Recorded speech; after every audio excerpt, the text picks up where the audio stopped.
Blog Talk Radio. Here at ACO Radio, American Communications Online, or any affiliated stations or websites are not responsible for what guests, hosts, or call-ins may say. All programming is intended for informational and entertainment purposes only.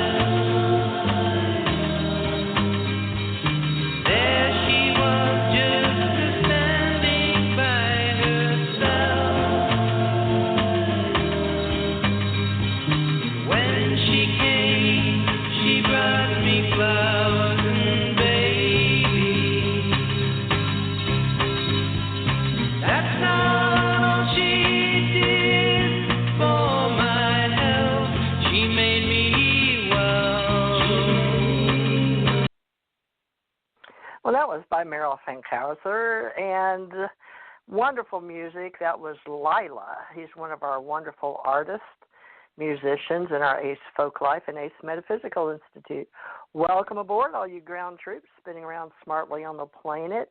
This is TJMRCT Radio, and we are a part of American Communications Online in the United States of America. But tonight we'll be helping ACE Metaphysical Institute, which is sponsored by ACO Association Community and UFO Association Organization with UAP Associates.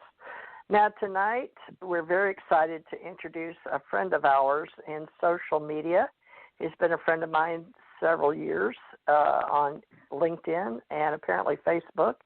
And he's been on a couple of shows with me on another station. So we are deciding to give him a platform starting on Saturday nights to help us group all of our groups, because we have so many open source free social media in 2021, and he's willing to help us as a volunteer. He's helped many organizations in the past. He has a large resume if you'd like to look at it on LinkedIn. His name is Dr. Richard T. Knight. He goes by RT Knight, Dr. Knight. He's a known psychic and also a metaphysician. He's also a theologian and has at least as much experience as I do. So without a long resume, since you know you can find him on LinkedIn and Facebook, I'm going to ask him to come on board and introduce himself, and we will have a speaker at the last hour also to represent one of our organizations. Dr. R.T. Richard Knight. What do you want me to call you, Sir Knight? Well, yeah, that would be fitting, but you can just call me Rick. Because you see, I'm a little old mead maker.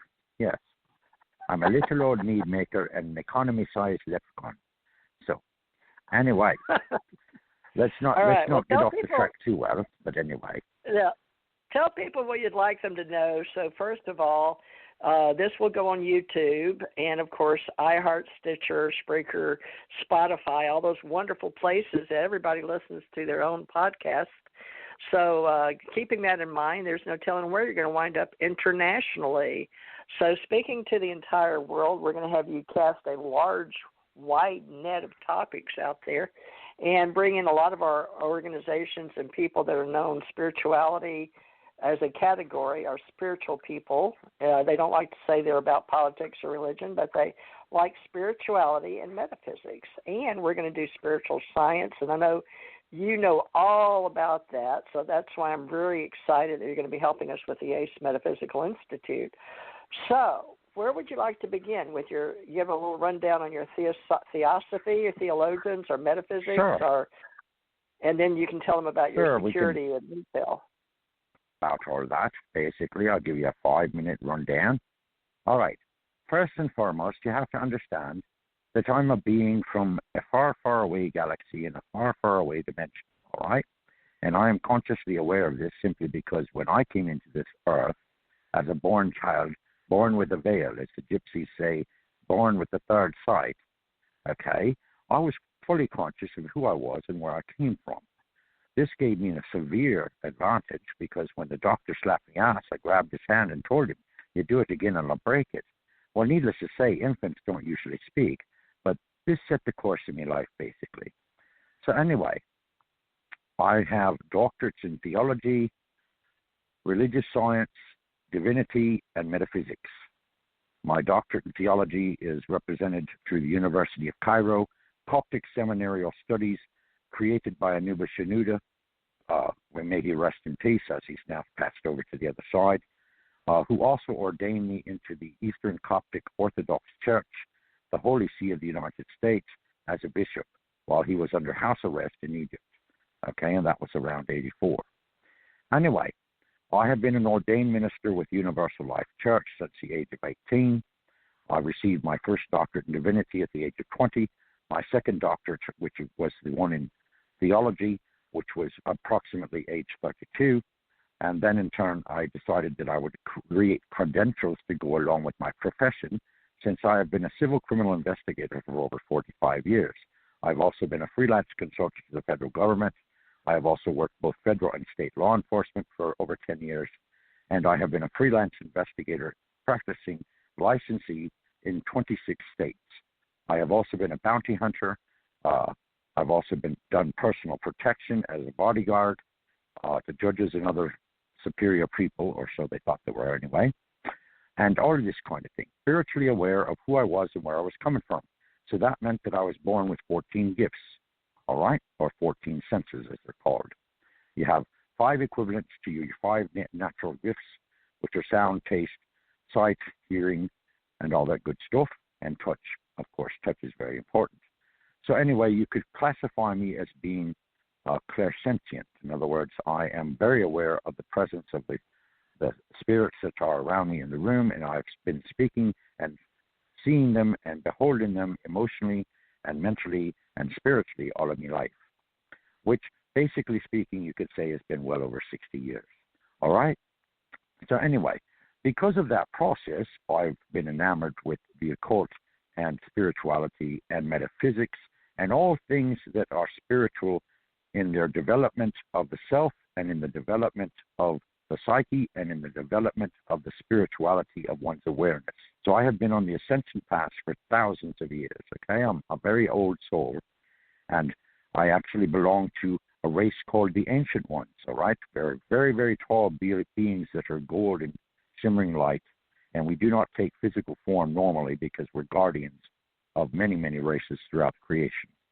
But anyway, getting down to it, this has also allowed me to watch metaphysics as a science and religion as a science transfer, transpose, and change languages at least 3 to 4 times during my lifetime.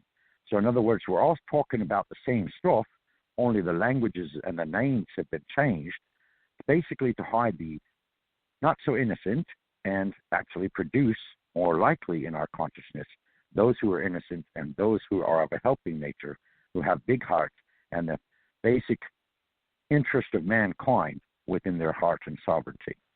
And so this is the space that I'm coming from. So understand that I have a universal awareness and consciousness, and therefore I am not limited strictly to the timeline of man. I am most proudly representing mankind in my human form and divine consciousness in my awareness. So that's basically me. So, where shall we start, TJ? Where the devil shall we start? Shall we just throw a coin into our mixing bowl and say, okay, here's where we start? TJ, you there?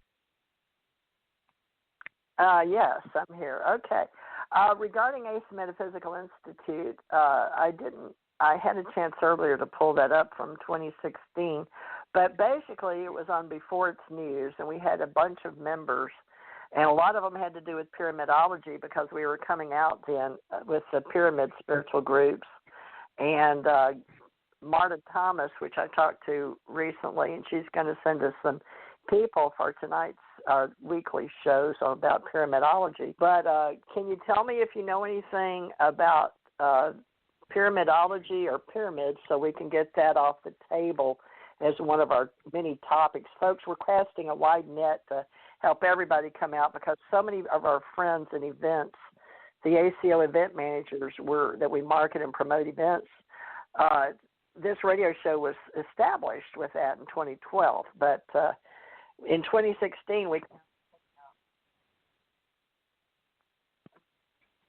Alienology, cryptology, but ufology, and Ace Metaphysical Institute, we came out helping Marta Thomas and the Global Pyramid Conference in Chicago in 2016. So I've talked to her and told her we would mention that, and we'll talk about Pyramid Spiritual Society of India, which she is very much involved with in the future. So some of their group speakers will come on. But tonight the platform is to build Ace Metaphysical Institute, ACO Association, UFO Association, and Dr. R.T. Knight with our international groups to help us share this wide topics. And I guess, Dr. Knight, if you could just, anything you know about pyramids and, All right. and just anything from there metaphysically, and I will mute.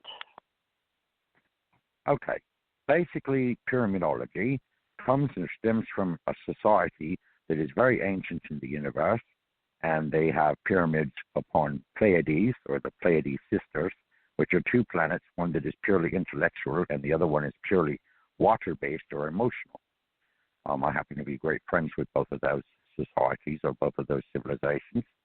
Anyway, so pyramids were kind of borrowed from them in a manner of speaking, okay? So if you go back timeline-wise about 7,000 years, you're talking roughly of the society or civilization of Atlantis, okay? And Atlantis utilized pyramidology in regards to what you would call healing chambers, okay? And these were chambers that a person would go into that were basically kind of etheric, energetic, and very transparent as far as their actual size, dimension, and actually appearance. In other words, it was like a pyramid that was solidly there, but only etherically would you see it as far as actually a gold outline of the pyramid itself. So these chambers, basically, a person would go into the chamber, and they would sit down in the middle of the chamber, preferably, and basically they would focus upon anything that they needed to focus upon, whether it was a mental illness or a physical illness or an imbalance in their chakra system or an imbalance in their spirit in some way. And of course, the energy of the pyramid would basically sanctify their presence, and in turn, a direct beam of gold light would come down through the apex of the pyramid and basically heal them in all ways necessary. And these chambers were very effective, and the healing could take place in anywhere from, on our time dimension, anywhere from 3 minutes to half an hour most. Okay, and then the person would emerge, and of course, since they were interacting basically as a person within the civilization of Atlantis, all right? Atlanteans basically possessed 32 gifts, or in other words, 32 senses. So needless to say, they didn't have to eat, they didn't need to sleep, they didn't have to hear anything specifically, because they were aware to the extent that their awareness brought to them all the kinds of information that we would normally dispose upon ourselves through other outside sources. This was all internalized, okay, because they were directly in the flow of God, you could say. So anyway, they were telepaths, and they spoke to each other intuitively, and basically their society was focused on the well-being of their society, and yet on the technological side, in a device that was basically a very large diamond-shaped creation that was housed within a kind of an apex device that was, in other words, a holding joint at the very apex of the diamond and another holding joint at the very base of the diamond. And basically the diamond itself would rotate. And as it rotated in this device, it created a whirl or maelstrom of energy. And then in turn, the person that was operating the device could basically mentally focus, and the device would instantaneously create anything physically that they so desired to have. Now, remember, they don't have to eat, they don't have to sleep, okay? So that lets out a lot of things that we as humans, of course, experience. So anyway, it was very celestial in design. It was very creative in all kinds of different aspects. So in other words, if you wanted a tool to use, for example, whatever your arts or crafts may be, then of course it would create a tool for you. If you were a mentalist, which basically you would help people get over their issues mentally or spiritually to some degree, Then in turn you would create a harmonic device that would hit specific tunes or specific tones that in turn would help them resonate properly in the way that they were meant to be. Now, of course, as many are well aware, it's a war between the civilization of Lemuria or Mu and that of Atlantis. And the war was basically focused on regaining or taking control of this device of which I just described to you. All right? So anyway, the battle went on for quite some time because it was rather unusual, simply because both of these races were peaceful people. Okay, they had their own institutions, they had their own creativity, and they were basically close to being on the very same spiritual level as each other. So for them to suddenly or undertake a war that was based on greed was very kind of out of character of the two of them. But anyway, unfortunately, what happened was, when they were struggling to obtain the possession of this device, the device was put on or turned on, and basically it immediately intercepted the aggression and the greed that was being vilified by the controllers over these two races or civilizations. And as it did so, it expanded out and actually imploded. And when it imploded, it killed an awful lot of people, and it basically made a hole directly in the center of the island of Atlantis. And this hole basically allowed the island to sink. As a result of that, when Atlantis itself sank, it created a humongous tidal wave that basically washed over the entirety of Lemuria, and therefore Lemuria toppled sideways and also went underwater. Now you're talking anywhere from 7 to as far back as 10,000 years ago. But there were a great many healing chambers as far as the pyramids were concerned.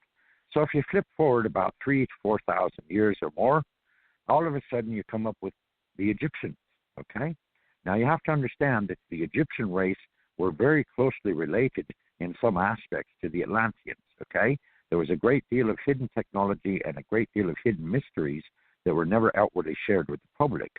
And of course, all of their god pantheons basically were actually, in actuality, extraterrestrials who were coming down in spaceships or craft, as they were referred to back then, and basically they would not interfere. Rather, they would, of all of those historians who are sitting about saying that there were hundreds of Egyptians pulling on cords to assemble the pyramids, sorry, that never happened. Okay, why? Because you had extraterrestrials who were standing in their presence who had the power of levitation. So this power of levitation actually moved these great mammoth stones and compiled them one on top of another, in turn creating each pyramid in turn. And of course, there were hidden chambers within the pyramid. Some call it the God chamber, some call it the King's chamber, etc., etc. And once you went into this King's chamber, you were actually in total alignment with the extraterrestrials who were aiding the civilization. So naturally, this chamber was hidden very, very intuitively and hidden very darkly within the pinnacle peak of these pyramids. Okay, and then of course, besides the King's chamber, you had a number of other chambers that were used by high priests and priestesses that were also indoctrinated into hidden truths and so on and so forth. So that was the mainstay of the pyramid as far as its outward form is concerned. Now, of course, underneath it, there were a large category of vaults and a large category of all kinds of hidden libraries and such chambers that to this day basically have remained hidden and undiscovered, other than those that have go down about 40 feet to 80 feet under the Sphinx, and you go through all kinds of hallways and chambers, and that's where you find all these hidden vaults of different libraries and so forth, which include the entire history of the earth, etc. So anyway, that's how the pyramids actually came about. Now, the pyramidal symbol itself, of course, is a three-sided dimension, and of course, the apex is always turned upright, which means that it is basically, utilized for creative arts or creative symphonies or the healing arts and the creative syndromes that mankind has at the base of their hearts. Okay? Now, of course, we as a generation represent all kinds of the elements, and the elements, if you notice, are also either upright or turned down in regards to the different elements that you're referring to, and there is always a pyramid involved. So, there is an extensive history of man's use of pyramidology. I would say, roughly speaking, about a 20,000-year lineage of the various pyramids and all their designs. Now, of course, there were also pyramids that could readily be converted into spaceships, and the entire pyramid would convert by going up into the atmosphere and then in turn turning into a vessel that was basically a double pyramid joined together in the center, or what you would call a diamond-shaped vessel, all right? And these were used by various races that would come to Earth and visit and basically steer their children, more or less, because the Earth was started long ago by colonies of various planetoids and so forth. But we won't get into that. Rather, we're focusing on pyramids, okay? So the pyramid in its design is equilateral. Now, the interesting thing, as far as Jewish history is concerned, the Star of David is two interlaced pyramids, one upright and one downward, that have been equilaterally crossed upon each other to create a six-pointed star. So, yes, pyramids have been throughout our history and used both occult-wise, magically, and otherwise, esoterically, in all kinds of forms. So that's the lowdown pretty much on pyramids. And, of course, I welcome any opinions and any further information that any of our outward guests would like to perceive or like to share with us at some future point in time. You are most welcome. And as a general introduction, I would say that we welcome, of course, all of the pantheons that ever mankind has experienced. We also always welcome most sincerely all of our galactic friends and brothers and sisters, many of which are currently surrounding the planet in motherships as a very, very vast array of all kinds of vessels from many different planets. And this is something, again, people should be aware of. I personally have had several encounters when I was age 5, and I was led to believe that it was the Arcturians that did this. And I think there's a difference in races. We're talking two races, Arcturians, and basically Arcturians, Arturians. And I believe it was the Arcturians who actually abducted me. And at the age of 5, I was pulled off a swing in the late or start dawn hours of the evening, okay? And I was pulled upon this vessel straight up by a beam of white light. And once I arrived, I saw beings that were gray, I saw beings that were blue in hue, and I saw purple ones, all right? Now, of the three, it was the grays that were actually coming towards me and had me laid out on a steel or at least some kind of metallic bed or what have you. And I wasn't alone. There was probably at least 30 other children around the same age as myself. Gray beings decided to put a tracking device in my nose. And as they did so, they were getting to me to agree with basically what you would call a program or a study, okay? And the whole purpose of the tracking device was so that they could monitor me while I was here on the earth and study how other human beings reacted to me and rejected me for my abilities or my senses and so on and so forth. And so I don't know if it was a blessed gift or it was something that they brought out to me, but at the age of 5, when I was returned to the earth several hours later, even though it seemed like only several minutes, all right, I became a savant of languages. So I could speak 14 languages, fluently read, write, and speak them at the age of 5. Now, you have to understand that at this wee age, I was in a Catholic boarding school. And so, of course, being able to speak all these languages and to read minds and to do telepathy and to do telekinesis and all of these different gifts that came unto me because naturally I was the spirit that I was as I was born without any separation from Godhead or whatever that most humans go through, the erasure of memory. But anyway, as a result of this, they schooled me basically by doing me a grand favor, and that was to put me upstairs in a library with 10,000 books written in 5 or 6 different languages, and some of them were history, some of them were grand stories of adventure, and so on and so forth. So anyway, like I said, the Arcturians had made this contract with me, and the device was supposed to be taken from my nasal passages at the age of 17. Unfortunately, I had gone to a party with friends, and one of these other individuals who I really didn't know, he and I fell upon terse words, and I made the stupid mistake of following him outside. Well, anyone who has any conceivable knowledge, the last thing you ever want to do is allow your opponent the advantage of going outside of the room that you're in and closing a door, because needless to say, as soon as you open the door, they have the drop on you. So he sucker punched me, resulting in a broken nose. Okay? The nose was never healed until I became the age of 35, and I had to pay for the surgery myself. So therefore, they took out, the doctor went in and he found deep embedded in my nasal passage, almost all the way to the brain, a very small disc that had a round ring around it. And of course, he extracted it, and then in turn, it was sent off to a lab, and it was studied, and it was verified that it was of a metal not of the earth, or at least not known upon the earth. And then in turn, he brought it back to the lab, or brought it back to his office and so forth. And I was conversing with him, and I was asking what the results were, and that was the results I just shared with you. And then all of a sudden, the men in black appeared. And the men in black appeared, took this metal sample, and disappeared with it. And the doctor was never contacted further as to where it went. As rather fact, he was told that he would forget all that he knew in regards to having me as a patient and in regards to extracting this object. So, conclusion of my abduction at the age of 5. Now, after that, at the age of 17, I was in the Santa Cruz Mountains, because I am a native from California, okay? And in the Santa Cruz Mountains, I ran across a group that was basically had set up a stronghold, or what you would call a compound, deep within the forest, all right? And they had done so by clearing a large spread of trees, and the trees were basically more or less stacked up in a sense, one upon each other or interlaced with each other to create a boundary around this compound, which was basically grass, more or less. And I met two beings, and I don't remember now if they were Pleiadian or exactly what race they were of, but they did impress upon me that they were extraterrestrials by all means.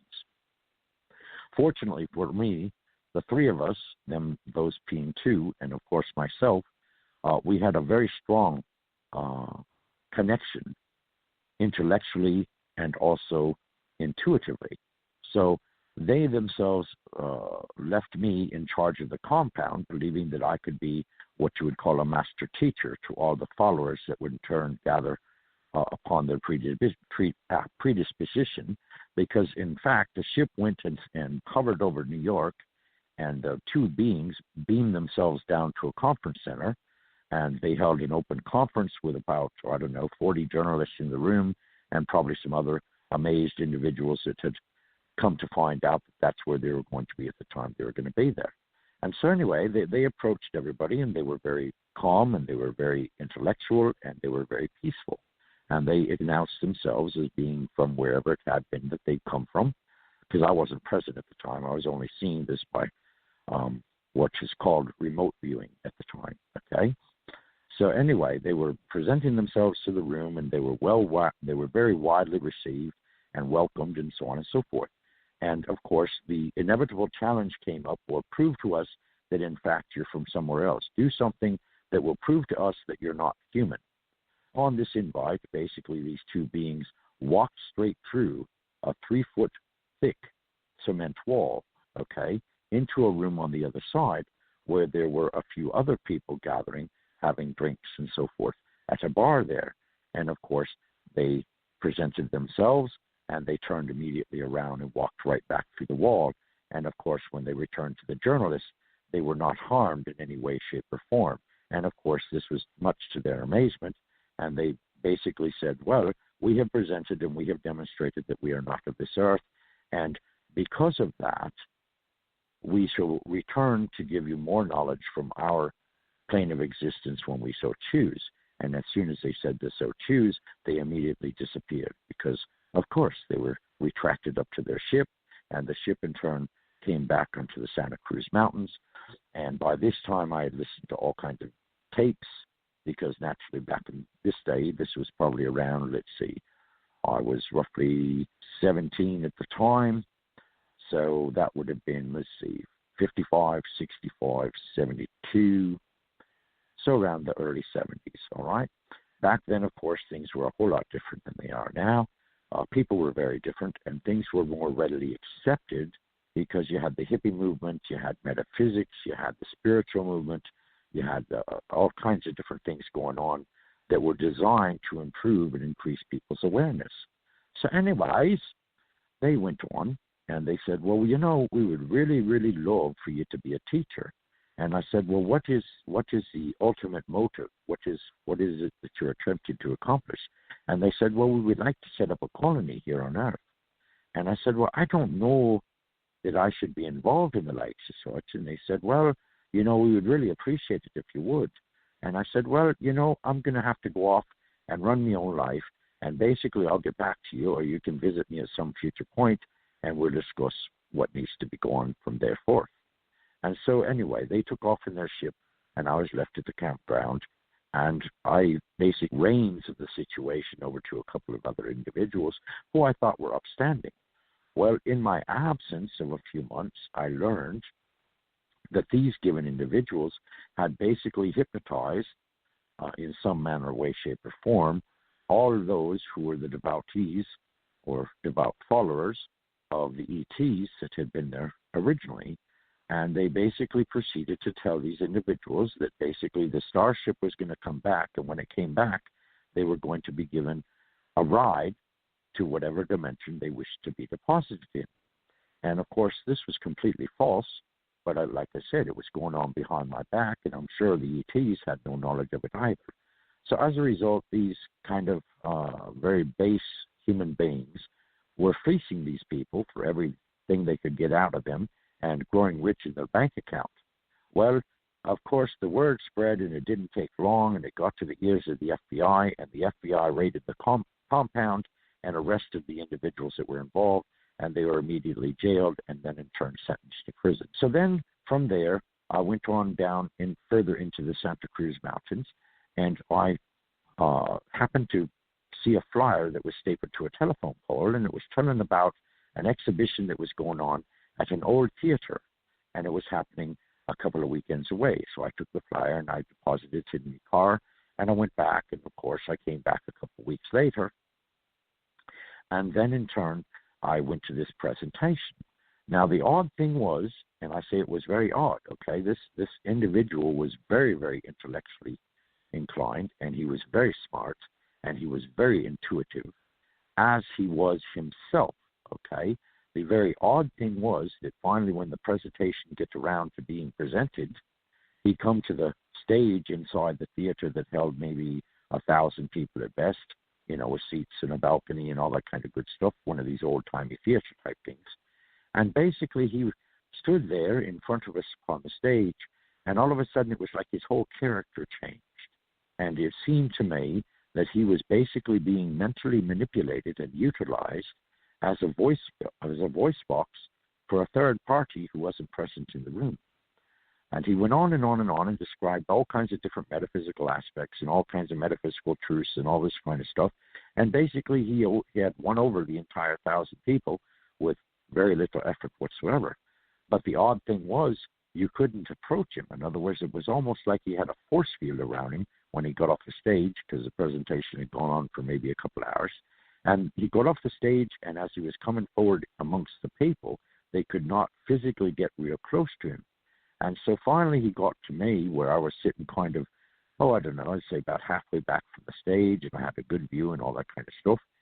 And as I approached, it was like all of a sudden his awareness picked up that I was standing there. And so I come over and I shook his hand, and I'm saying, I'm trying to understand who it is that's speaking through you. And he said, well, whatever do you mean? And I said, look, you know, there are those of us that have awareness far beyond the normal means and have chosen to use gifts that are not normally available, other than a person having to desire them to the extent that they manipulate them and start beginning to use them. So anyway, I am aware of who you are, and I can see through you and understand that there is a third party somewhere that is manipulating you. And he said, oh, no, that's just a bunch of bunk. And I said, well, it appears to me that your character completely altered, and is still altered to a large degree. And not only that, but your very serene blue eyes suddenly turned black as soon as you were on the stage talking to us. Now, that would imply to me that you're under the possession, control, etc., of an alien being. And he said, no, that's not true. And eventually he went away. I mean, he just went on out and went through the lobby and everything else, and he disappeared, and I never saw any more flyers of that nature or anything else. Now, the third time, okay, was basically an encounter of the third kind. I was driving my car up around the Santa Cruz Mountains, once again, which is a lovely place. It's got kinds of different things, all kinds of huge trees that are very, very, very old. So anyway, I was driving down Highway 17, I think it was, and the road, of course, is very curvy and has even some hairpin turns in it, so you've got to be very careful. Unless you're very familiar with the road, it's not somewhere you would want to travel at great speed. So anyway, I stopped along the side of the road and parked across the road from a kind of like a modern, well, not a modern, but I mean kind of like a general store, okay? And they had hot dogs and hamburgers and various other hot sandwiches, and they also sold cold drinks, and they sold all kinds of various sundry items and all this kind of stuff. So I had acquired me a cheeseburger and a Coke, okay? And I went across the street with me Coke and me cheeseburger back to me car, and I rolled the windows down, and I started the engine because I didn't want to run my battery down, but I wanted to listen to music as I sat there and ate. So I was eating my cheeseburger and drinking me Coke, and I was listening to the radio, which, of course, back then in the 70s, I was, commonly listening to all the tunes of that time period, of course, like the Beach Boys and the Beatles and all these various groups. Anyway, I was just about devouring my last bite of cheeseburger, and I happened to look across the road, I'd say about 3 football fields away, into a dense patch of forest, and my eyes traced up some of the trees there, and lo and behold, above the trees, hovering about 200 feet above them or so, there was this silver craft. And I couldn't tell if it was round or diamond-shaped or exactly what it was because the sunshine was shimmering off it like crazy. And it was like as soon as I became consciously aware that they were sitting there, the car died, the radio went off, and I could not start the car back or anything of that nature. So I'm saying to myself, well, who are you and why are you here? Because like I told you, I'm very intuitive. I have a very strong telepathic ability. And I didn't get any reply at first. And I reached out and I reached out and I reached out. And finally I got this telepathic message telling me that, hello, we are there and we are here and we are only looking in on you. We want to know, how you're doing because you're running around with this broken nose. So I immediately began to say, okay, maybe this is the Arturians again. And this time they're checking on me because they feel a bit guilty since they haven't taken this tracking device after my nose. So I'm saying, okay, well, all right, you're checking on me, so that means that at least you have my welfare or my best welfare in your heart or mind or what have you. So I'm not going to count you as an enemy, but I do hold you accountable for not taking this device out of my nose. Because obviously, even though our physical medical science may not be prepared to remove such a tracking device from my physical broken nose without preparing the nose and repairing the nose, I'm sure that your science medically would be far more advanced than ours. So I'm sure it wouldn't take you long.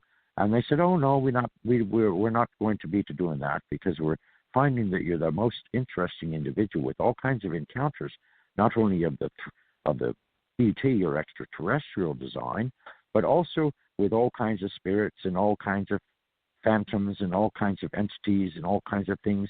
And so we've been tracking you and we've been going to making a history of all these encounters that you've had. And of course, we in turn have been sharing with our brothers from the Pleiades and our brothers from several other galaxies and so on and so forth. And I said, well, isn't that wonderful? And so finally the ship began to hover upwards, okay? And the next thing I knew, it just completely vanished. It went straight up in the air and could no longer be seen.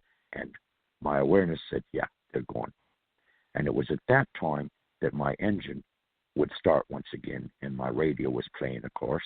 And I'd already finished me cheeseburger, basically speaking, and half me Coke. And I said, oh, this is just weird as the hell. Because, I mean, yes, I'm very open-minded, and I'm very intuitive, and I have been studying the occult basically since birth and been very much aware and in tune to spirituality and the spiritual nature of things. But at the same time, you still have the human aspect in the saying, well, That was a rather strange encounter. And of course, my spirit is saying, yes, indeed it was, but it's over with now, so go ahead and carry on with the rest of your day. So, of course, I pulled out. I've had all kinds of strange and unusual encounters, and basically they have widened my perspective from all kinds of different ways and all kinds of different aspects. And that's just me. So I come forward with you tonight, and I say that, hey, if you're out there and you're listening, those of you who are into ufology, or those of you that are into pyramids or Atlantis or Lemuria or any of these other societies, or you have opinions that you've festered or you have questions that you would like answered, then I suggest that, you're welcome to call in. And by all means, do bend your ear and listen to us, because we'll be here every Saturday night from this point in time forward at these hours from 8 p.m. to 10 p.m. Eastern, thanks to the gratuitous nature of my divine host. Well, actually, she is my producer, okay, since I guess I'm the host to have it grammatically correct. And that is, of course, the lovely T.J. Morris, who basically is coming out of a cave, in a matter of speaking, because she's been there, but she's always been in the background. So now we ask her to come forward in the foreground so that she can reach out to all her contactees and have all myriad associations, organizations, and so forth, who basically, I would not say she's lost contact with, but at the same time, she's been kind of what you'd call nestled, okay? And I mean, we all go through these periods in life where we like to nestle ourselves simply because we've got a lot going on, and there's a lot happening to us personally in our personal lives that oftentimes detract us from that which we do outwardly. So, TJ, might you have another 2 cents you'd like to add to the situation? I like listening to your stories, and you remind me of so many television shows. What I'm sharing? Well, I've shared life in television, but very rarely have I appeared on television. When Will I Be Loved with Stephanie Powers, when she used my, they used my showroom, my corporate showroom in Atlanta, Georgia, and I understand you're from Valdosta, Georgia, so you could appreciate that the southernness in me was, I was just a standby. On the escalator, my husband and I, for hours, they got to use my backdrop as she was playing a person such as myself. I was actually the person with the real life, and she was the actress, and my husband loved Stephanie Powers. That was his perfect woman ideal. Oh, my God. So, and I got my children in back in the day in California when I had a showroom there for my corporation was down in the California markets. We did all kind of alternative to leather, Quercus oak, and clothes and shoes and jewelry, and I actually got to go to Spain then, but that was in California, and I understand you're from California too, so I find it interesting.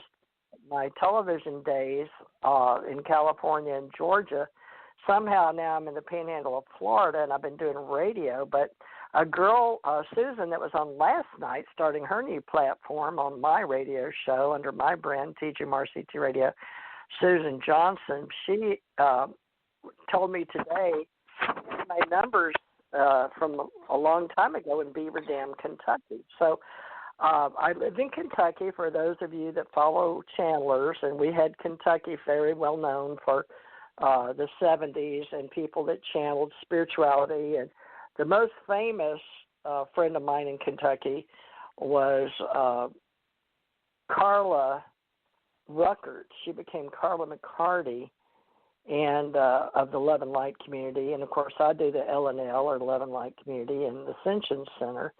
So we're bringing together all of our history with the Ascension Center organization, ACO, with the Alien Contact Organization, and it's funny that I'm beginning all over again, and like Richard said, bringing me back out to all those in social media. My background originally was law enforcement, but I was taken as a child, as a small child. So my story goes back and you can read it in books on Lulu and Amazon. But UFO, I wrote for UFO Digest 2007, but I began back in the day, and there's a gentleman coming on later, a part of my reality, that studies ufology and has done me on video in Canada, and with prior functioning with Revolution Radio and Thomas Reuben Becker, also known as a Mad Painter, and T.R. Becker. So let's see here. Someone's coming on. It may be early. It may be, let me look.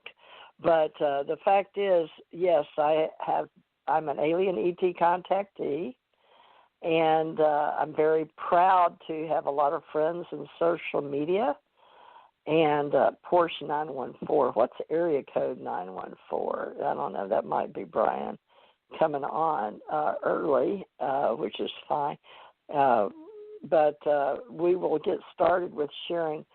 I've had a spiritual group, a metaphysical group, and a UFO group since as long as I can remember. But it was J. Allen Hynek in '85 on an airplane, and I was supposed to meet his secretary in Denver, and since I met Jan Aldrich, that all this with CUFOS, MUFON, all these organizations, I was never allowed to be in because I was real law enforcement or private investigator or legal investigator in and out of country. I went to Africa and Spain and Japan and all over. But I just happened to meet Brian through Revolution Radio. I think it was 2018. But it was as a friend of mine, T.R. Becker, that asked me to be involved with Brian. So Brian came on my show with a Mad Painter. I asked a Mad to come on, but he didn't. Let me see who this is. Area code 914. I'm turning your speaker on. Who is this? 914. Hi, this is Katie. I had called your show in the past, so I just saw you're on and wanted to listen to what you're doing this evening. Well, thank you. Oh. And your name again is Katie? Yeah. I called you a few months ago. Okay. And Katie. what area and might you be in, Casey? Yeah, what area might you be calling from? Oh, New York. That's what I was thinking, New York. New York. Okay, Katie. Well, thank you for joining us tonight, Katie. And we will be doing, I do readings on Thursdays, and Richard and I may do some at the end if that's what you're accustomed to. Are you one of the Katies that has called in for a reading prior? Okay. Well, we'll be doing that. We'll be setting up a platform for Thursdays, and it'll be mini readings. And if you want a more prolonged reading, then of course you're welcome to contact either of us in private. Okay. But mini readings, we will address whatever question happens to be on your heart or mind, and then we'll basically bounce it off between the two of us and give you whatever we get, more or less. I used to do the like as such with Andrew Aloha out of Arizona, and we did that for a couple of years, and we used to have quite some success. We had lots of people calling in because everyone was always of the mindset that they needed an answer. Now, of course, being realistic about the whole thing, okay, speaking from the spiritual being that I am, I would tell you, Katie, that you always have all the answers that you ever need within your own being, okay? But it's fun to be social, and I love, talking to new people and meeting new people and getting to know them and all that kind of good stuff, because that's what we're here for. It's what radio is all about. It's reaching out through the airwaves and influencing people in a positive manner, whatever way it may be. So we sincerely do appreciate you at least listening in, and you have a blessed night. You as well. Thank you so much. Lovely speaking with you both. I'd like to listen to the show. Well, sure, thank you. by all I hope means. you learned something. Thank you, Katie, Me for too. supporting us. Thank you. I hope you'll hit our like on the outside of blogtalkradio.com. If you guys can get on the computers, it's blogtalkradio.com. And my brand since 2012 is TJ Mars ET Radio. And yes, we do have a lot of followers. And I'm going to mute you, Katie, but thank you so much. And don't forget, we have Suzanne Thursdays. And I think that Dr. Knight may pick up Wednesdays with me, but we're going to work out a platform Wednesdays and Thursdays. So I'm putting you on mute. And back to the story. Yes, that, as you can see, I'm known as the Cosmos Ambassador.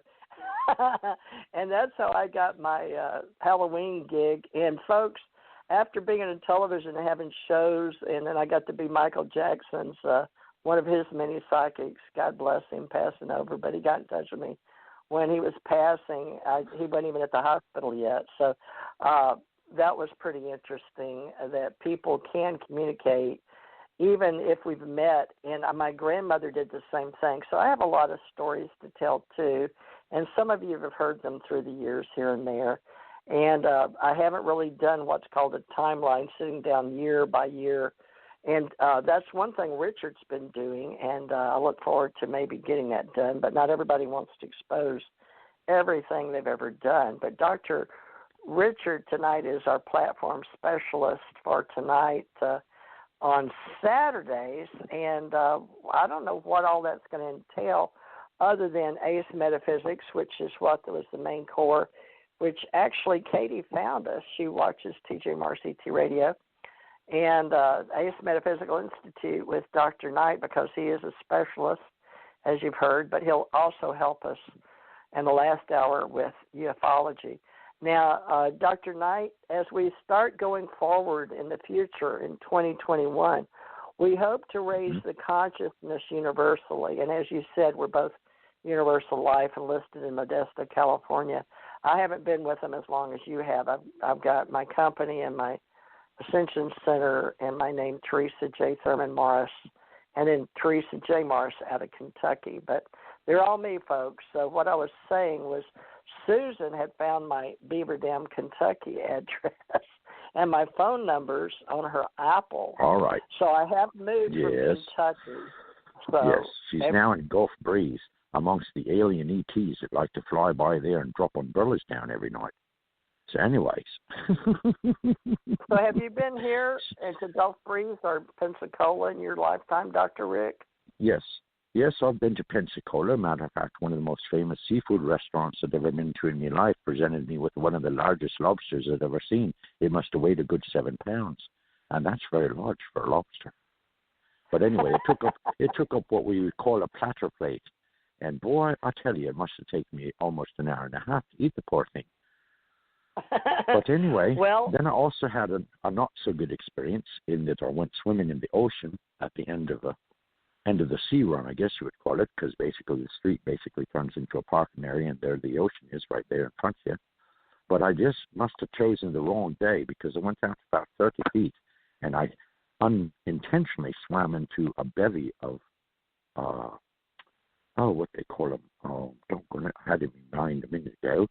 But anyway, the ones that sting you, jellyfish, Stingrays? That's what it is. Oh, jellyfish. No, jellyfish, yes. And I come upon a man of war, and he laid his tenders upon me, and my life flashed in front of my eyes. But fortunately, I was easily gotten back to the beach because I'm a very strong swimmer. And, I had learned that, of course, that the most instantaneous way to get rid of the sting is that you go into a bathroom and you use a cup or a container of some kind, and you urinate in the same, and then basically you pour the urine on yourself, and the urine basically detoxifies all the toxin that is emitted onto your physical self through the stings of the man of war and other various jellyfish. So anyway, I did that and it worked. So the experience was kind of not so good, but at the same time it was interesting because even though I'd swum a million times in the Pacific Ocean, I'd never run into jellyfish. So that was a first-time experience there. Oh, sorry you ran into it here. I ran into it in Galveston when I lived in Houston. Went to school there, and Galveston caught those little spikes. Boy, I remember that to this day. That is some pain. And then we had an Adolf meat tenderizer, and we didn't know about peeing. Maybe Mother did, but later on, I think we started doing that, taking turns. And I think I saw that on Survivor, which, by the way, folks, it's right about 4 minutes till the hour. But I just want to mention, I heard that Survivor, which I like to watch, and Dr. Rick was nice enough to share a few of his TV shows he likes because I keep up with IMDb and Rotten Apples, and I've thought my company, American Communications Online, not only are we going to help the metaphysical, spiritual, paranormal shows, but other things in reality shows. And he and I both watch reality shows. On the hour here, are there any shows you'd like to mention? I mentioned Survivor, but due to 2021, I don't know if they had time to film any, and I'm really disappointed.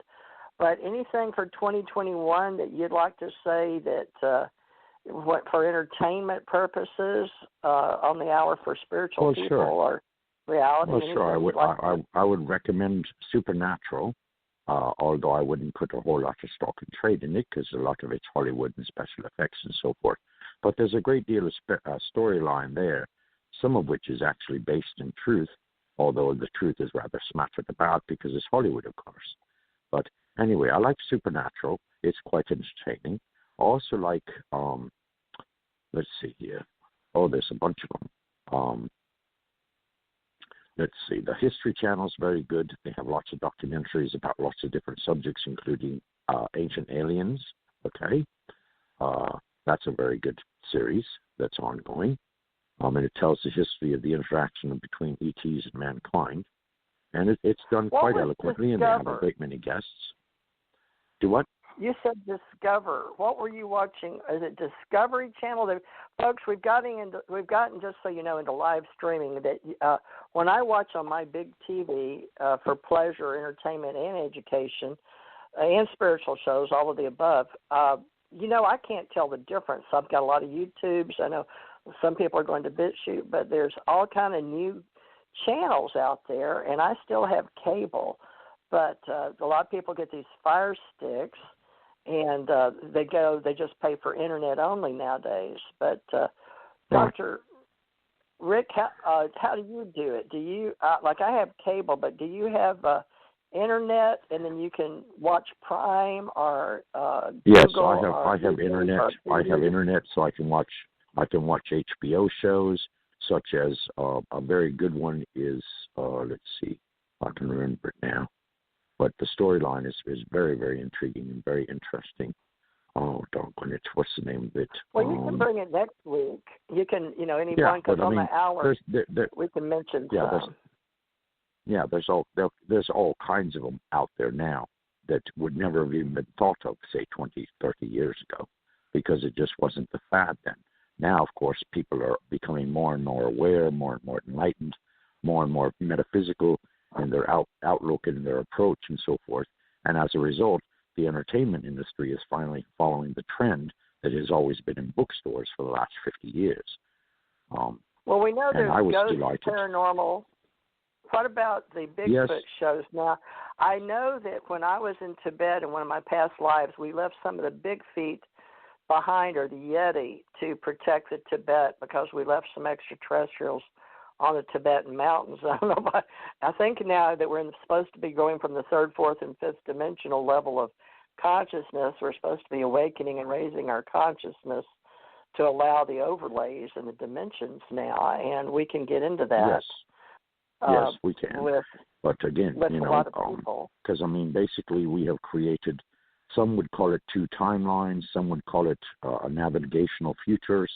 Some would call it all kinds of different terms. But what you're basically saying is that, okay, those who have chosen to awaken all the way have now gotten off the fence and decided that they're going to take that reality by the horns and develop themselves to the degree that they actually begin the ascension process, which basically the ascension process will lead you all the way up to the 12th dimension eventually.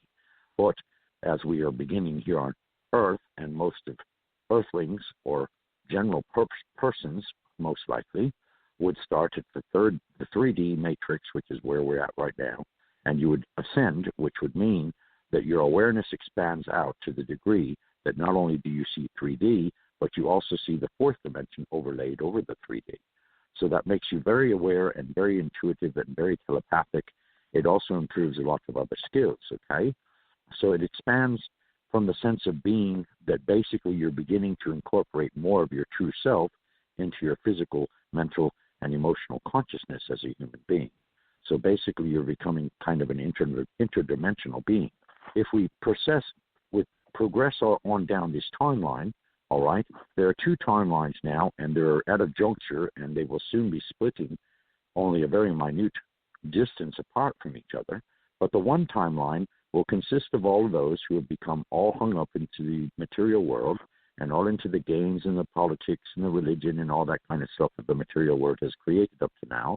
And those of us who basically are on the ascension path and basically have already transited through, to some degree, the fourth dimension, and even others who have already arrived at the fifth dimension. Because Mother Earth, basically Gaia, okay, the living goddess who is the mother of all Earth and all created beings on the plane of Earth's existence, has said basically that she's tired of this. She's tired of this race of men who are polluting her world and paving over her nature spots and doing away with her forests and polluting her waters and all of this. And she's just saying, well, I'm sorry, but I'm tired of this and I'm not going to put up with it anymore. So now I'm going to raise my vibration and I shall create a world basically similar to the Garden of Eden in regards to those of you who follow the Bible, but basically a paradise recreated so that all of those who reside in the dimension will once again experience the true love and complete evolvement in regards to feeling that love directly from source, which of course, again, we allow ourselves to become overlaid and basically distracted to a large extent, so we don't give that much attention to our inner selves, which is basically our true selves. And then, of course, again, the metaphysical language has changed courses 3 times during my lifetime, and during this outlay of information, you're actually restating the same facts and the same topics, only the names for the same have drastically changed. For example, all right, there's a large interplay between the word soul and spirit, all right? And I would go as far to say as this is a correction that needs to be distinguished and needs to be made, okay?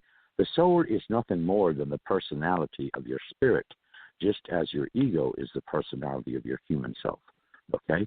So that clarifies that once and for all. Your soul, when you refer to your soul, you're referring to the personality of your higher self, or basically the personality of your spirit. Your spirit, in essence, is nothing but pure vibrational energy that consists of nothing but pure consciousness. Because why? When you were created as a divine being, okay, directly from the source of all. Now, of course, all of you are going to have different names, different traditions, different so on and so forth, which is fantastic, okay? I acknowledge all of those as a theologian, having studied all the traditions and all the religions of the world, all right? And all have an equal place, and no one is right and no one is wrong. There, that puts us all on the same foothold or the same chessboard, you could say, in a matter of speaking, okay? So your reality, of course, is up to you, and what you do with that reality is also up to you.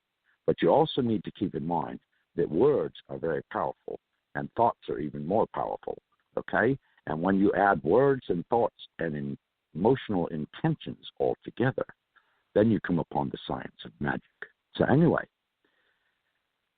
all this said, these 2 timelines are basically have completely separated about now, and all of those that are on the ascension path will soon be basically disappearing in a manner of speaking, because your vibrational rate will be at such an ascended vibration that those that remain in the 3rd dimension will no longer be able to see you. All right? Now, to give you a relevation point, all right, when we speak of the other side or heaven or whatever you want to call it, okay, where all spirits go, first and foremost, you should understand that no one is ever truly away from us, okay? The crossed over point, or what we call the point of heaven or the point of the other side, is only rationally about 4 feet above yourself when you actually are physically standing up. The reason that you cannot see it, hear it, or identify with it is because it vibrates in the 7th dimension. So therefore, its vibrational rate is far outside your normal kin as far as understanding, interacting, and so on and so forth. That is not to say that you cannot do so, because everyone is capable of everything, you see. The only thing that ever holds us back from anything is ourselves. We love to get in our own ways constantly, and get distracted with all kinds of things that have no relevance really to our spirituality. But at the same time, it is interesting, so we play along with it. All right? So there's no longer any time to be sitting on the fence in between the two dimensions. Rather, you must get down off the fence and decide for yourself whether you're going to continue on the timeline, which is the third dimensional or three-dimensional world of the black and white and good and evil and all this kind of stuff, or if in fact you're going to ascend and transit through the fourth dimension, which will assist you in creating your diamond body. Okay, of course, in order to establish your diamond body, you have to go through a great matrix of all kinds of essential alignments and all this kind of stuff, but it doesn't necessarily take a whole long time, okay? And it's all a peaceful resonance, all right? So it's nothing you have to be frightened of, or nothing you have to think that you've got to be taken up on a ship to be transported into another dimension. That's not true at all, because in order to have the experience of another dimension, all you have to do is raise your vibration. Now, vibrations, again, are raised very readily and very easily, because you see the highest vibration in all of creation is love. But it's not the love that we consider here on earth. It's an unconditional love that is manifested through the source of all, which is, of course, the divine will and the creators who created all of creation. And I look upon it as Mother and Father God. But, of course, that's my personal interpretation, because it makes good sense to me. Why? Because there are men and there are women. So why wouldn't you want to make a man in the image of God and a woman in the image of Goddess, you see? And again, here we have equilateralness, all right? There is an absolute, complete, supreme equality between the two. And if the truth be known, God himself is rather kind of lazy, okay? In other words, he went through the triumph of making the whole of creation, which he keeps adding to here and there and withdrawing from every now and again. But he basically gave the majority storehouse of his power over to the goddess. Why? Because the goddess is even more creative than he is. She is where we find imagination, intuition, telepathy, the arts, okay, and all of this kind of stuff.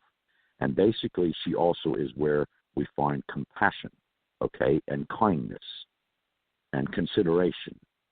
And this is, if you talk religion, of course, you're talking Mother Mary, the Mother of God, who begot the Son Jesus, who was basically a human being until the age of 33, at which time he became God actualized. So anyway, and I'm not going to go on into religion because, yes, it plays a part in metaphysics simply because there is a mystery side to religion, just like anything else. We have an outer school and an inner school, and the outer school is practiced by those who are the followers, and the inner school are practiced by the priests and so forth who have been initiated into the facets of their tradition. So anyway, just as I am a Coptic bishop, I was also introduced inner side of the Egyptian tradition, okay? Not the outer side, the inner side, all right? And the priests within our lineage, of course, have upheld those traditions for thousands of years. But they won't talk to you about it, of course not, because on the surface, to the regular mind and heart of man, they want to be perceived as good Christians. And indeed they are, even though they do address the apocryphal texts which have been deliberately left out of the Bible. So anyway, before getting off into that tangent, the two timelines again, okay? One is 3D and one is 5D. And you have to make a choice what your immediate future is going to become. Are you going to remain here in 3D, or are you going to transit in your ascension process and vibration and frequency-wise into the fifth dimension? And if you do so, like I said, eventually, who knows? I can't tell you how far in the future we're talking. We may be talking a couple of months. We may be talking a couple of years. We may be talking a couple 100 years. Because in addition to all of this taking place, all right, we are at the end of a Kali Yuga, which the Tantric in the Middle East and so forth, and also India and various aspects, because I recognize Hinduism as a very valuable tradition. I also recognize Tibetan mystery, or rather Tibetan wisdom, as a very valid school of interest. And I also recognize the Buddhist philosophers and, all of that such. As well, of course, as the Bhagavad Gita and that story that was the interplay of creation between Siva and Vishnu and all of them peoples. And, I'm not downplaying or saying that anyone, again, is any more larger or less than any of the ones I have just spoken of. Rather, they are all individual paths. But the interesting thing is, of the thousands of paths that are created by man, they all lead to the same place. And that's back to the creator of all, because that's where our home is, that's where we came from, and that's to where we all shall return. So if you choose to be in the fifth dimension, then of course your expansion of awareness and your vibration and frequency would go upgrade, okay? And eventually, yes, once you transit past the fifth dimension, you will certainly not be able to be seen or heard any longer by those in 3D. So if you were to clarify this or parallel this, the Bible refers in the book of John, basically the rapture, okay, where basically people will come outside one day and good friends and persons they knew for a long time will no longer be seen, and it's as though they have just suddenly disappeared.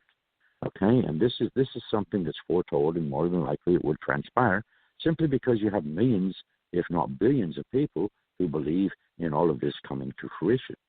So you have to remember, all right, that you yourself as an individual are a co-creator of your world, and even to some extent, the branches of where your world intermixes with the outward universe. And so as a conscious co-creator, you create your world and all that transpires therein. As a conscious co-creator on a mass race level, okay, you participate in the overall consciousness of mankind. And the overall consciousness of mankind is basically the trendiness of where mankind themselves see themselves as evolving, whether it be spiritually, whether it be awareness-wise, whether it be technology-wise, et cetera, et cetera, et cetera.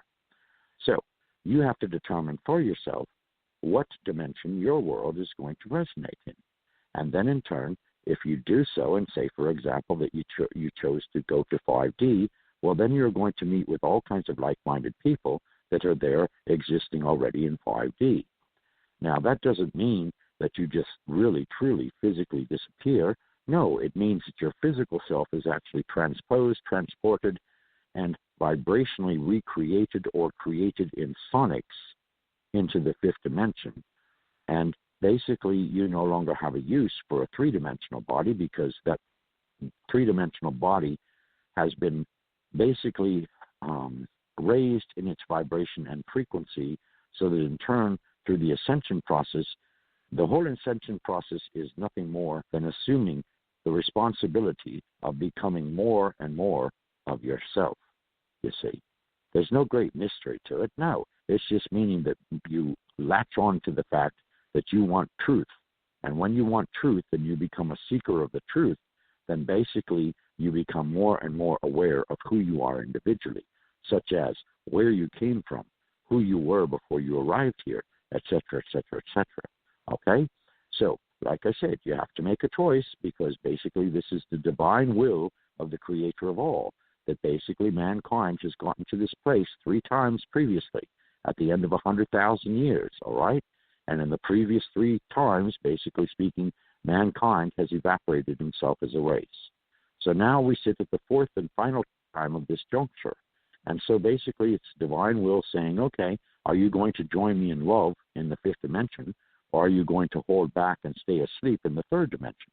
Because you see, the creator doesn't mind which way you go, because we each have individual free will, and our free will designates for us where we arrive. Well, I remind you, thoughts, words, intentions, and emotions are very powerful things. Is there a way to put the key to the general theory of relativity with space-time? Because general relativity, and people understand 3rd to 5th, but they jump over 4th, and that just is hard for people to understand consciousness. When a single 4th-dimensional space-time diagram is used with Albert Einstein working on special relativity. But the speed of light in a vacuum for observers, with the motion of the light source, how do we explain to them, jumping into string theory, 10th through 13th, or we'll say, just for the sake of argument in math, that there's only 10 dimensions. We know we can do 12, 16, whatever, but we'll say for right now, in space-time, we have the mathematical model of, we have depth, width, space, but they say time in physics. So okay, I've always had a little confusion with 3 dimensions. Okay, let's back up a minute, all right? You cannot use 3-dimensional science or math to describe a dimension that is beyond that existence. Simply So because time the is fourth the fourth dimension. dimension. No. Time is the creation of man. All right? When you leave the third dimensional world, basically you become aware of time in existence as a circle. All right? It is no longer linear. Why? Because you are both in the past, the now, and in your future. Is irrelevant in regards to a process of measurement. All right? Now, Einstein, of course, was a very, very demonstrative genius when it came to his mentality. All right? However, he was attempting to give people the understanding that all things in creation are relative to each other. Okay? So, yes, there is the existence of time from the perspective of the here and the now, or the now and the then, or the now and the yet to be. But it is not a timeline in perspective as we would consider, well, at such and such an age, I did such and such and such and such and such and such. No, because in the fourth dimension, everything is in the now moment. In other words, you have already experienced your past, learned from your past, and taken that so that you have garnered the mistakes that you made and will no longer recreate them again. All right? And in turn, in addition to that, you are also aware that you are in the present moment having the experience that you yourself have created for you to have. All right? And then in the future moment is the ideas of what you want tomorrow to be. So it's an entirely different perspective than what you would experience in 3D, because 3D just says, okay, well, I'm going to sleep tonight, and I'm going to wake up tomorrow morning, and I'm going to go to my job, and I'm going to go to the store, and I'm going to do this, and I'm going to do that, and I'm going to do this. Well, you see, the higher the dimension you travel upon delineates or lessens the needs that you have become accustomed to in the three-dimensional world. So, with this understanding, the fourth dimension is the transition point from your third dimensional being into your fifth dimensional being. It is not talked about much because it's a process. It is not necessarily a given process through which one has decided to go through by turning inward and raising their vibration and their frequency and turning more towards love, which of course, now if you want to go religious on it, well then you could say, all right, I am reaching up towards Christ consciousness. Christ consciousness, of course, is a generalized term, meaning that Christ came here to represent the purity of love of the divine, and therefore his love reached out to every individual, regardless of race, creed, tradition, etc., etc., etc. All right? His message was one of love, and he basically left us with three golden rules, and that is to love yourself and to love all others as you love yourself. To treat yourself as you treat all others and you treat yourself. And to, by all means, love all others as you would love yourself. So that's the three golden rules basically put in the here and now, okay? And so that's the message he came to deliver. If we talk about brain theory, okay, because I'm struggling with the physics and the shapes and the cubes and the space, but we're talking dimensions, fourth dimension, and the fifth dimension, they're saying, is space warped by energy throughout fifth dimensional space-time. But if we use gravity, right, where gravity is concentrated, so we'll use that as the third dimension. And then we're talking about overlays, the end of opening strings. You know, they're saying that because we're in space-time and we understand the warp, things are bigger, lighter, closer to the brain where we are on this planet, or anything that's three-dimensional. But when you take the gravitons, okay, the gravity that transmits in the closed strings, they're not confined to either the fifth, which is what you and I discussed. All right, the gravity, if you related to gravity, all right, in the fourth dimension, we only experience half the gravity that we do here on Earth. All right? Gravity really has no true pull, in the essence being that it is molecularly or atomically, anatomically or atomically controlling you in any way, the way that it does here, because there's no need for you to be centrally pulled. Can we teach people the difference between Can we teach people BRANE, brain theory of multiple dimensions, with the BRANE? Well, you see, I want people to leave their brains behind, because your brain is old school, all right? You're talking about chemically a functional piece of your anatomy that resides within your skull, all right? When you get into the true heart of metaphysics and you get into the true heart of spirituality, you're talking about mental concepts and the mind. The mind, of course, is non-existent other than the fact that it's an etheric form that is utilized constantly by your personality, okay?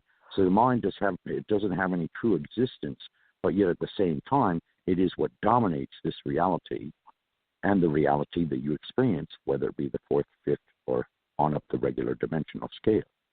So gravity I'm talking about BRANE, the other brain, the one we use in 3D, BRANE for fifth dimensional shapes and how we teach physics.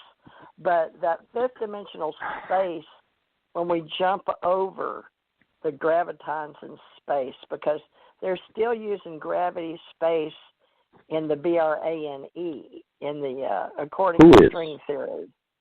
But okay, well, that's fine. These all have relevance in the third dimension. That's what I'm trying to get you to understand, okay? You cannot take what is relevant mentally, whether it be mathematics or whether it be string theory or whether it be quantum mechanics or whether it be quantum physics or any of this, basically, and apply it, with the exception of all those I just mentioned. There's only one that transcends the third dimension, and that is quantum physics. Because you see, when you go talking about the quantum field, basically you're exposing yourself to a string of pure energy that gives you the creativity of instant manifestation. And so basically, if you surround yourself in the quantum field, which is brought about by being in the here and now, or the now moment, or the 0 point in math, okay? When you reach the 0 point in math, you are neither convoluting forward nor convoluting backward. You're actually stationary. But yet in that stationariness is the vastness of all creation standing before you. Let's see if Brian's going to come on. He's talking to me on Skype, but what am I doing wrong? Am I not putting him on? I thought he was. Tell him to dial in. Tell him to dial the number directly, okay? And don't use Skype, because we don't need to be blending Skype in with Blog Talk. I don't think that's going to work too well. Let's see. He's used to. Have him just dial the number, just like anyone else would, and then you welcome him as a guest, just like you do me. Yeah. Let's see. Let me see. Can you call in, please? Because he's late. 347-945-7207 on your cell phone. Okay, you don't need to be telling the audience. I mean, this is a reiteration, of course, of anyone that wants to join the show, pose a question, pose their opinion, or ask a question or anything else that they would like to do. That is our dial-in number, and we can readily be reached thereby. And this is the method by which is most commonly used on Blog Talk Radio, okay? Now, if we get into Skype, then that would be a whole another dimension, okay? Because, yes, you're talking about transiting from regular radio waves into phonicized, however you would want to mechanically or telecommunication Skype is. Do what? Yeah, I always have trouble. I have trouble with that jump when we're discussing or just dimensions. Have him dial in as anyone else would be welcome to dial in.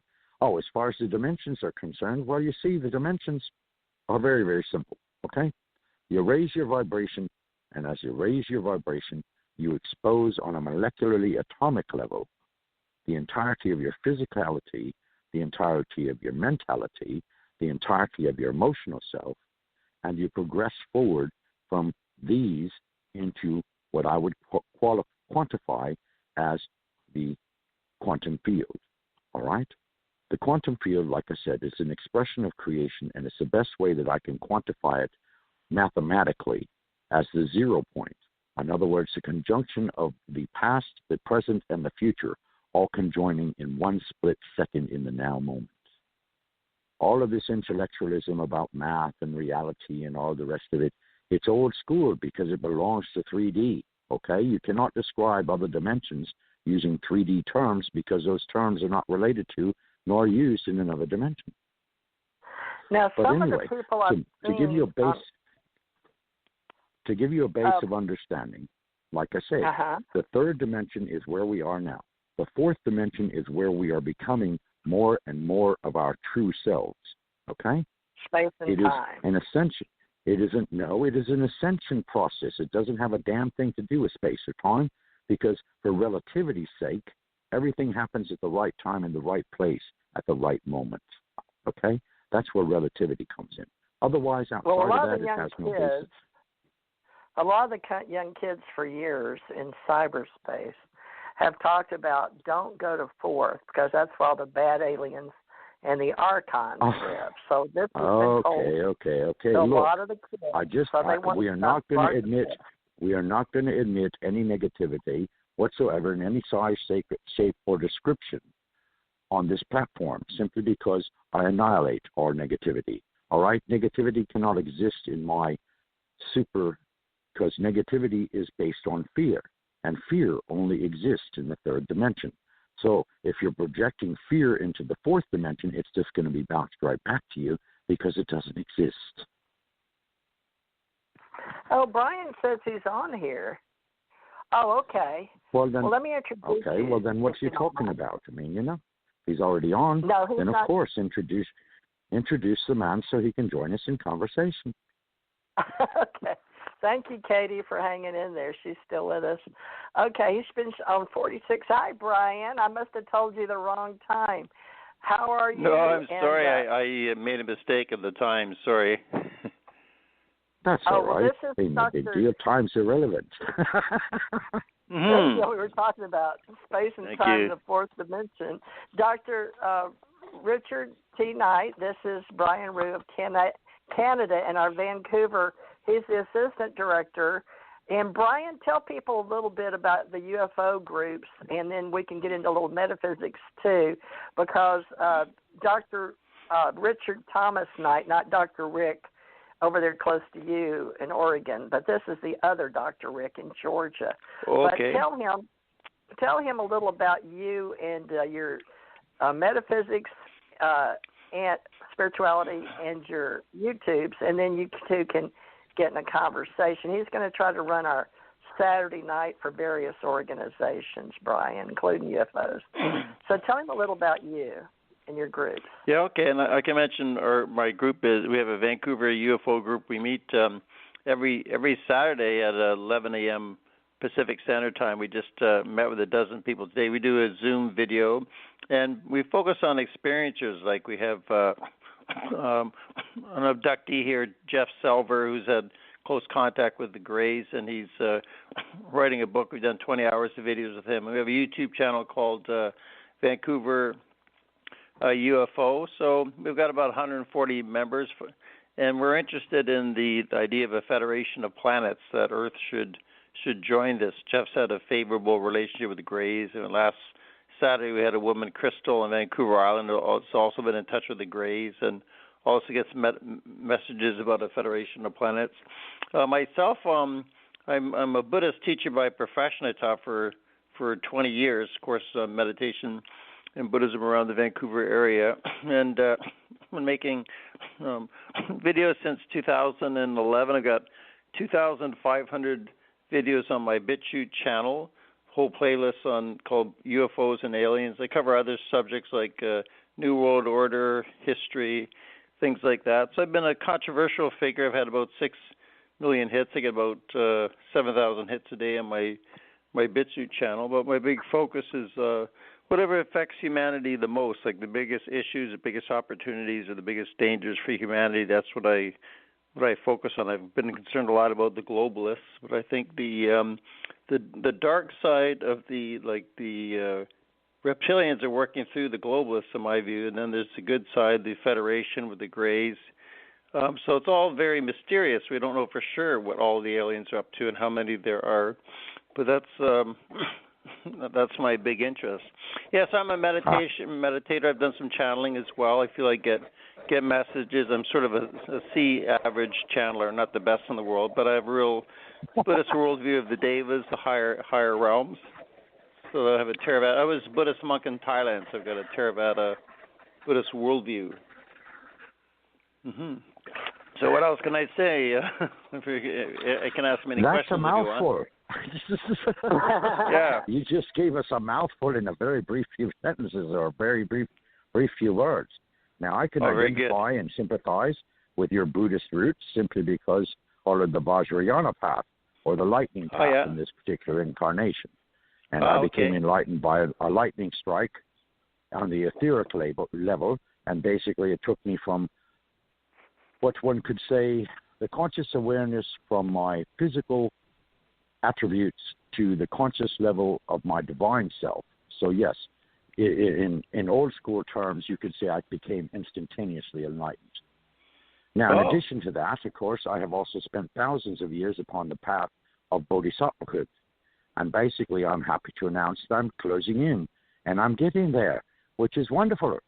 But at the same time, there's not a lot of people that are going to understand what a bodhisattva is. But basically, what a bodhisattva is basically it's like a stage of development along the lines or equivalent to, in some ways, the Buddha himself. In other words, a bodhisattva basically has a heart of compassion and a heart of genuineness that when they appear to others, basically speaking, they are there to give them divine inspiration or to divinely intervene if, in fact, they find themselves in an out-of-the-way place, okay? So I can relate to that. And, of course, I also am a Shaolin monk, okay? So that approaches from that aspect. I studied the martial arts for 30 years, and I am a grandmaster of Kung Fu. I have had 12 senseis, and they have taught me 18 different styles. So, well, I won't mess with you then. Well, you see, again, the physicality, all right, I went into the physicality first and foremost, of course, for the bodily discipline, okay, because spirit is always in control of the body and not the other way around. As I like to say, we are spirits having a human experience and not humans attempting to find our spiritual experience.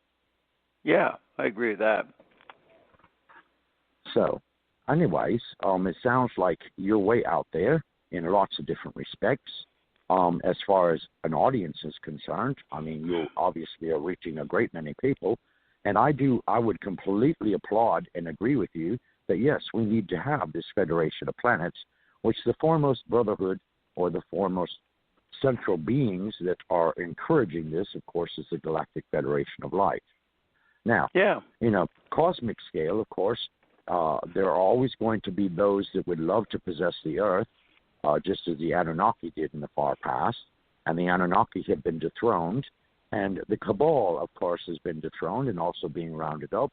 So the New World Order is coming to a very, very short order. It's like they're driving through McDonald's and they get into line, and basically as they drive away with their food, they're suddenly inducted into a chamber of cocooning, okay, because they need to be reschooled because they've lost the identity of who they truly are and have gone over into a manifestation of their more gross or materialistic being and have lost touch with the love and the divineness within the center or core of their being. So they kind of have to be cocooned or reschooled, you could say. So it's not really that we're harming them, but at the same time, we're getting them to divorce their lesser nature because their lesser nature has been one of controlling others and manipulating others and stepping on people to get where they desire to be, and this is just no longer going to be tolerated. It's just a frank fact. Again, this revolves around divine will, okay? So if you're saying that the creator of all is looking down on the planet Earth into our galaxy, into our universe, and so forth, and making the divine decree saying that mankind now needs to either ascend or sit on his ass and take another ride on 3D for however long that may be, or go ahead and ascend and develop his 5D awareness, which means he goes to the core essence of his self, develops his true self, and becomes consciously aware of who all he is, or they or she is, of course, because I'm speaking of mankind in a general term. Of course, I'm not specifying any particular gender. I'm just talking to us as a race, all right? Now, our overall consciousness, of course, I would say that probably 80% is ready for the conclusion of the matrix reality or that which is generated in 3D. Okay? You also, so with an 80% majority, of course, then in turn we are going to recreate and join ourselves in a fifth-dimensional reality. And as soon as we do, all of these spaceships and so forth that are hovering around us will become we will be very aware of their existence because we will be able to see and hear them. Okay? So all this good stuff.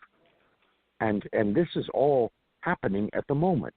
Now, of course, you see, we as human beings have this frightful habit. And I say it's a frightful one because it's done us a lot of damage in the present and the past, and especially the past. If you look at us historically, we have all demanded that there was always going to be a war, okay? Whether it be for this tradition, that race over this race, or who controlled what continent, or so on and so on and so forth. And it's all been ridiculous because it was a lot of loss for absolutely no reason whatsoever. Simply because people became outward involved instead of turning inward. And I'm sure you can relate to that as a Buddhist. Because I the agree, Buddha teaches people that, have to have more of a spiritual life. All answers are found within the inward self, whereas the outward self is only a reflection of your thought. Yes. Let me flip this around. I've invited Brian on here the last hour, but we're a little late. But as the host tonight, Richard, I'd like you to learn what he's been doing that I don't know about. Sure. Well, I keep absolutely no track and no concept of time, except when it's variable as to whether or not I need to go to sleep, which recently it's only 3 hours a night. And then, of course, the progression of the hours when the sun comes up and so on and so forth, and the day goes on, and you go through your regular routine of whatever it happens to be. So by all means, Brian, do elucidate. Do elucidate what's currently on your table of agenda. Yeah, sure. Well, I agree with something you were saying earlier that in the future all these UFOs or flying saucers will become visible. My view since around 2009 is there's flying saucers buzzing around day and night, like everywhere around the world, and they have a cloaking device. We don't see them. There's an everyday thing, and that people are getting abducted, commonly pulled out of their houses, abducted for a few hours, and put back. And this is part of a long-term kind of genetic upgrade. Like the Federation of Planets, at least my understanding from what I've researched, and also people like Jeff and Crystal have like first-hand experiences that they'd actually approached the Eisenhower government in the 50s and perhaps even the German government in the 1930s and 40s. And Eisenhower and others basically rejected them, said, well, no, we don't want to give up our nuclear weapons and become more, they're proposing, you should become more spiritual. We have all these gifts for humanity. They were basically rejected. So what the Federation of Planets decided to do is, we're going to do it our way. So the abduction program is a program to slowly and intuitively change humanity. They want to upgrade us genetically, physically, spiritually, so that the end result is we'll enter into the Federation of Planets. And one of the hallmarks is telepathy. All these aliens communicate with others with telepathy. And so the end result is humanity 2.0, this more evolved humanity.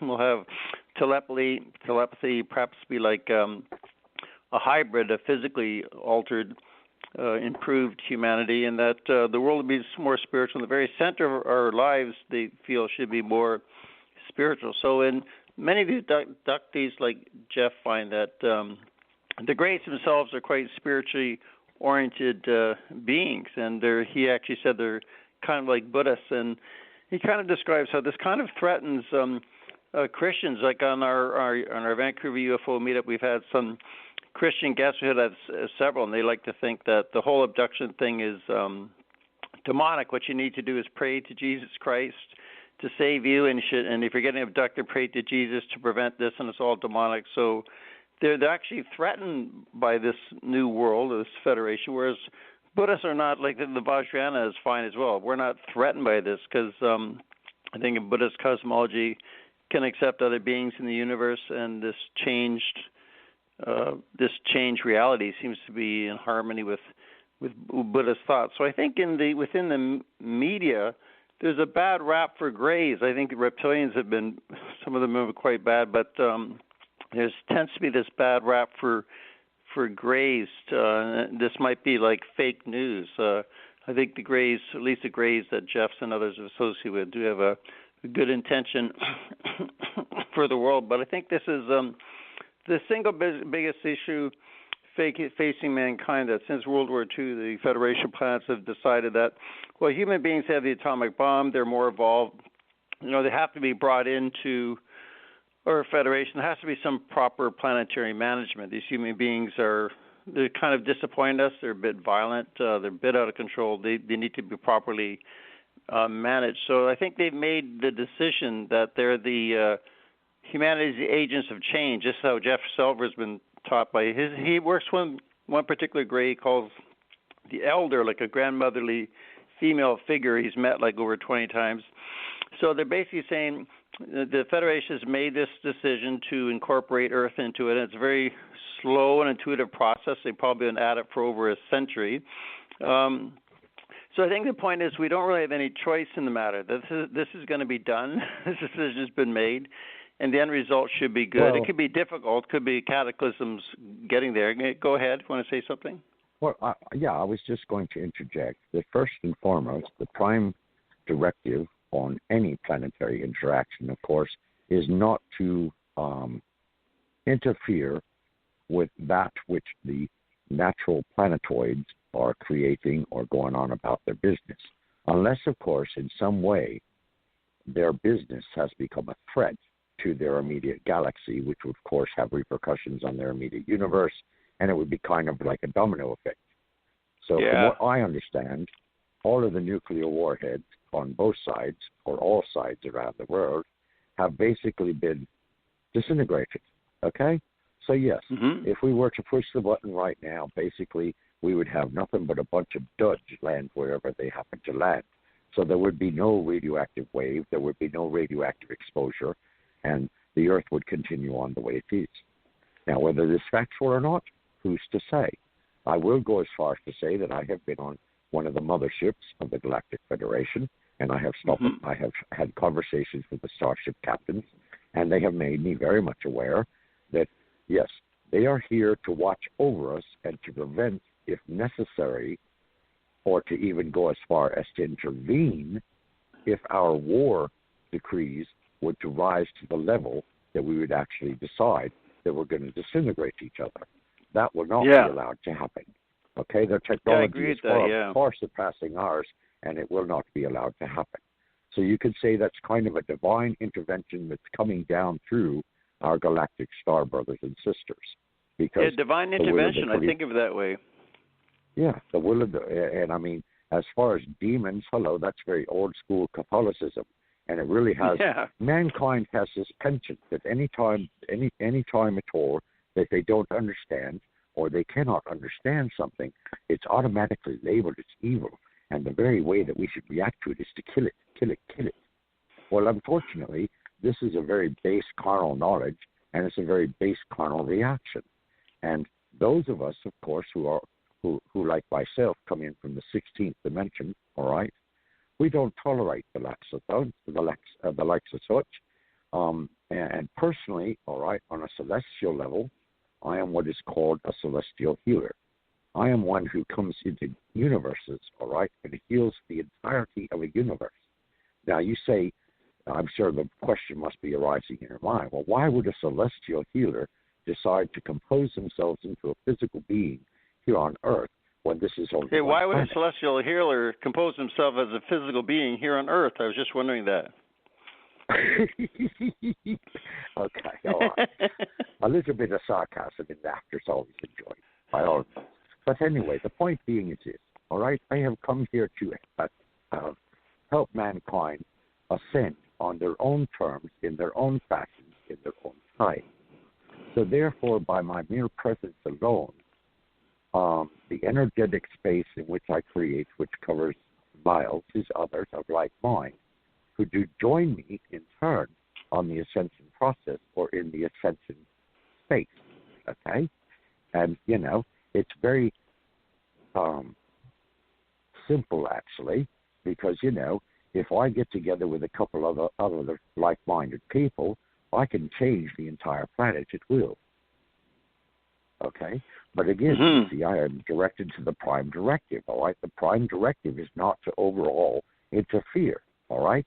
So, yes, if there are, in fact, these abductions occurring, I would stipulate that it has to be under the condition and agreement of that given individual's free will before any such It thing seems can it is. occur.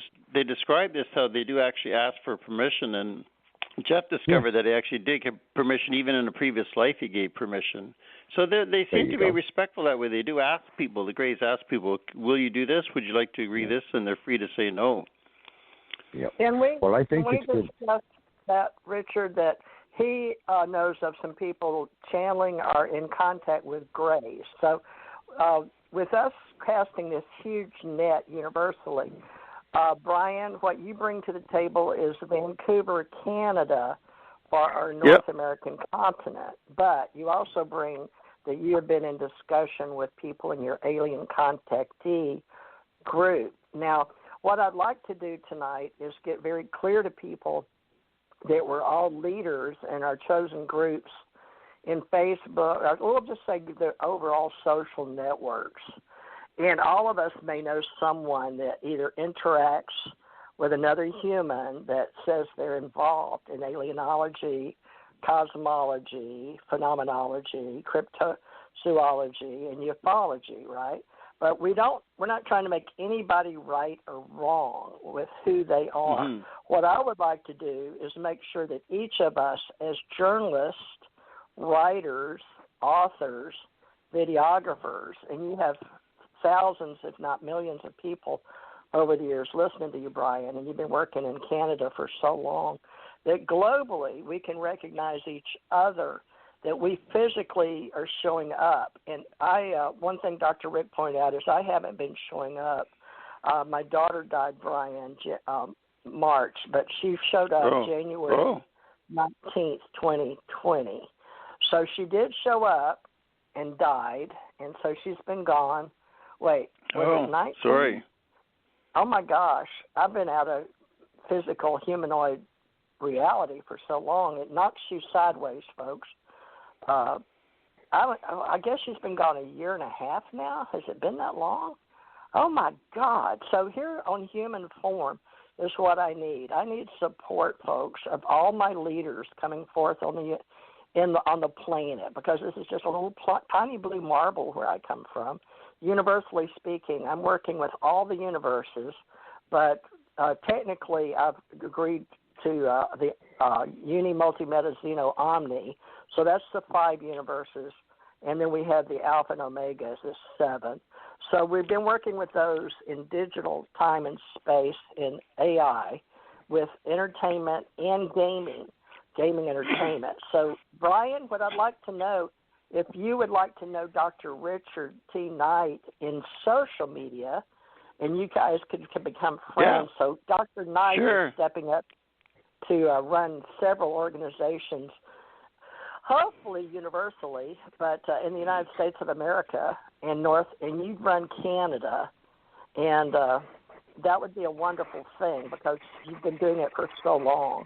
Dr. Richard, you think that's possible to get these leaders of their various groups? Of course it is. As we say in the magical system, put out a call, because as soon as you dial the phone, all answer and all come coming. Well, so basically, you're putting out a call. You see, you just announced to the world, basically speaking, on all the various platforms in which we're projecting our thought waves and so forth, that hello, any and all of those who are of a universal consciousness and a universal mind and are leaders in their districts or leaders in their countries or leaders in their continents, for that matter, you are to come forth now and join us here in the round table. And yes, we're going to put to use Arthur's round table, because it was a round table of knights, and each were nobly recognized as having specific skills, specific expertise, and therefore they were recognized as equals. Okay? And of course, they were sovereign to a king. Well, the king that we choose to have in this particular aspect is going to be the creator of all. And therefore, because it's all recognized by all of us, regardless of what tradition we may follow as a human being, or what maybe the aspect that we are aware of consciously, whether it be galactic or whether it be universal or whether it be the entirety of creation, whatever it might be, is of no relevance in regards to stepping stone relation. Rather, we are all equals, for none of us are above, nor none of us are below any other. All the experience and the knowledge and the wisdom that we have garnered into the table, you see? And this table is enriched, and the mind compodium that is created by all such leadership to step forward now and join the table creates endless possibility. So yes, Brian, I definitely offer you friendship. I definitely offer you a seat at the table if you would be so kind, because yes, sure, you bring forward with you thousands of possibilities, maybe even millions of possibilities. Anyway, and I shall do the same, and TJ shall do the same, and whoever else is out there that would like to join us that happens to be listening now, or even if they're not listening, if they are irked or spiked or suddenly get a premonition or suddenly have an aha moment that there's something else they need to be doing, may they hopefully find us. And I'm sure that's we've only got 7 minutes. 917, did you want to add your name and meet Richard and Brian? We're going to try to do this at least once a month. Can you hear me? Yeah. Yes, hi. Who? Oh, hi. That's Anna. Anna. Okay, she's just listening. Thank you, Anna. She's in New York. I know who that is. Okay, she's a big supporter of our group. Thank you, Anna. We'll be coming back and doing readings, too. Brian, do you do readings? I know Richard does. No, what do you mean by readings? Psychic readings or tarot or spiritual intuitiveness, but you do coaching and counseling, right? Well, I guess I just focus on my show on BitChute and my UFO meetup. So I put all my kind of psychic energies into that. Yeah, I don't do so much one-on-one work. I used to, like, where I taught for 20 years. Huh? Well, Revolution Radio, yeah, I do that every Tuesday night from 6 to 8. I've been on there for 4 years, on 3 years of Revolution Radio. Okay, so you're still doing radio. And do you do some UFO shows? Oh yeah, but I talk about that a lot. So it's quite a dominant theme on my Revolution Radio show. A lot of people on Revolution Radio talk about UFOs as well on other shows. Okay. Well, I tried to talk to Mad Painter and T.R. Becker. He sent me his book. Oh, no, I bought his book on Ether, so I'd like to mention that because Thomas R. Becker is still managing director of Revolution Radio, of which Brian. Yeah, he's helped me a lot. Like he's helped me a lot with the show and just technical stuff, getting onto the show and with my show there. So he's a friend of mine. I really appreciate Thomas. Okay, good. Well, we'd like to have you back sometime if you'd be interested. Sure. I don't know yet how to do Skype. I guess I call in on my Skype number and then just include you in a group called My Own Radio Show, I think. Well, you and I are connected on Skype. But I guess you mean you don't know how to do it as part of a live radio show, you mean? Exactly. I guess it's the same. You just call into the Skype number radio show first, and then whoever's in your group, you bring them on. It's the same thing. So the sound quality is better on Skype than the phone, right? Like this is a phone. I'm on a phone, so the sound quality is not quite as good as Skype on the computer.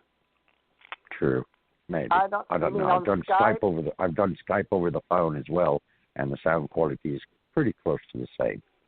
Yeah. Okay. Well, we'll see tonight. I'll listen to this. Well, Brian, I'd like to have you back. I know I got you a little late the last 30 minutes or so. And all you ladies out there that are part of our metaphysical group, I'm sure they're feeling they're just supporting us tonight, including Anna of New York. And Katie, I guess, was 914 New York too, Dr. Rick? Yes. Do you remember? It was. Yep. So we had two ladies from New York, Anna, and she likes Anna, not Anna. It's called the Southern Anna. She says, no, it's Anna. So hi, Anna. And I'm sure that Anna would like to come back on a psychic reading night. But let me turn them on. Brian, this is Anna. Hi, Anna. Hi. Hi there. Hello. Hi there. Hello, Anna. Oh no, this is Katie. Hi, Hello, Katie. Katie. I'm sorry. Hi, everybody. How you doing? Good. How are you? Hi, T.S. Hi there. 708's here too. I'm just going to real quick let everybody say hi. 708, do you want to say hi? So 708, who are you? 708, say hi. No, I guess she's too shy. There's no reason to be shy. Okay, well, they were on. All right, well, Brian, Anna, and Katie come naturally, but I guess Wednesdays and Thursdays, ladies, we're going to do Wednesdays for ladies, and Suzanne's going to come back on some Thursdays.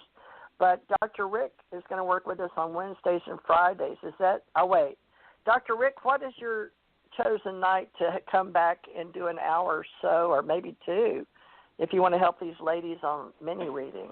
What night would you be available? Probably a couple hours, but I would have to say that maybe Wednesday would be good one. All right, so, ladies. So we'll have a Wednesday ladies mini readings. We'll begin this coming Wednesday, so be sure and call back in, Anna and Katie, to keep us on our toes. Okay, and that's now.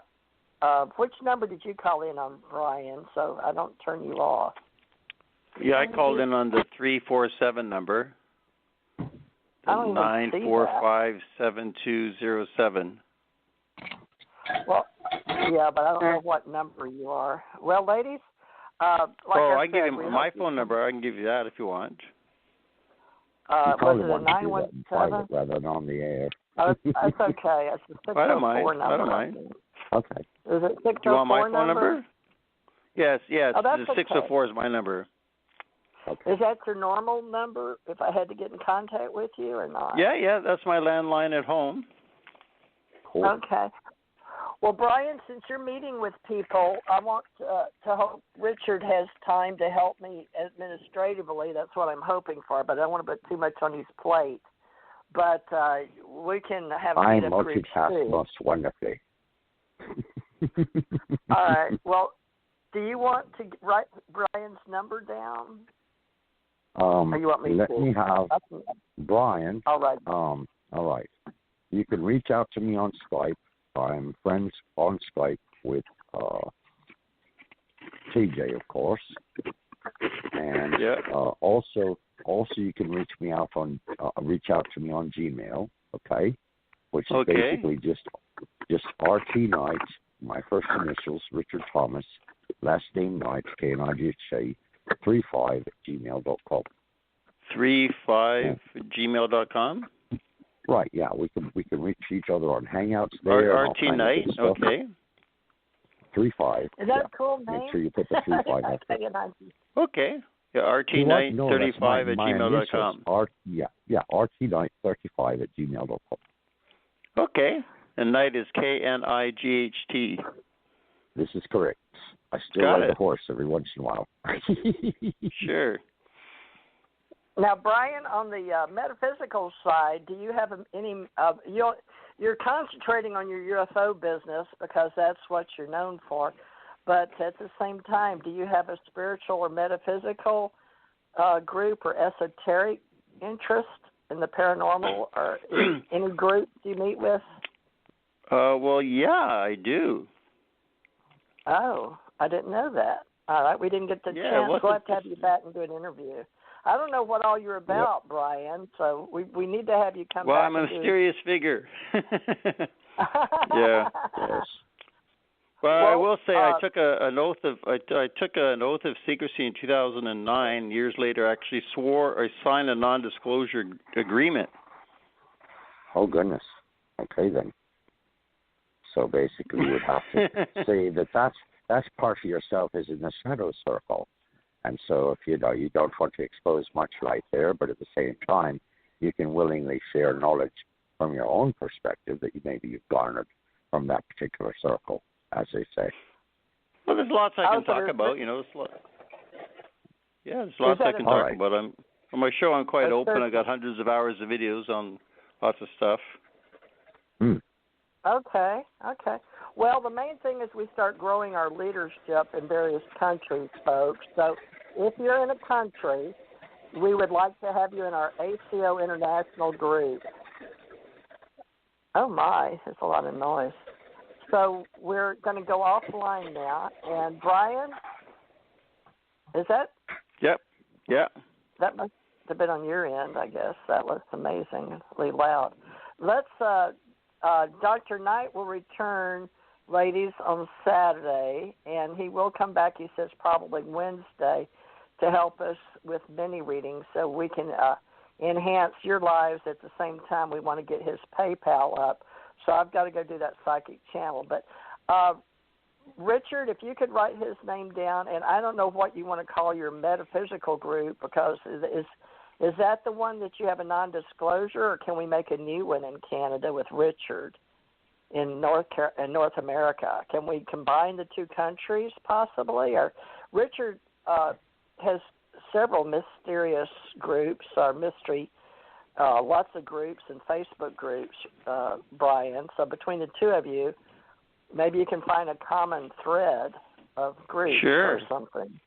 Well, I love the alien. I've learned alienology from you. I've never heard that before, Teresa. Alienology. Thank you.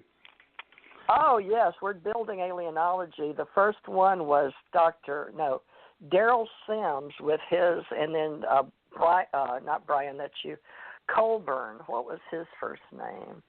Richard Colburn. He's from on the West Coast. But they do events, and both of them worked with the doctor that had implants. So we'll get into all if you've ever studied implants. But alienology, there's two ways. One I spelled in the beginning with a T, and it caught on, especially in the gaming industry, ALIENTOLOGY, because some liked alientology, but the more pronounced is alienology, ALIENOLOGY, meaning the study of aliens. So not the ones alien from Mexico crossing the border into illegally. We're talking those aliens that may be foreign to this planet. However, we have aliens now, and we're decoding and decrypting a lot of their metaphysical and spiritual languages in the interdimensional realms, not to mention a lot of channels that used to be forbode, just like it used to be forbode to, not debunk, what do they call those when they cast out in the Catholic world? The girls excommunicated. Excommunicated. Yes.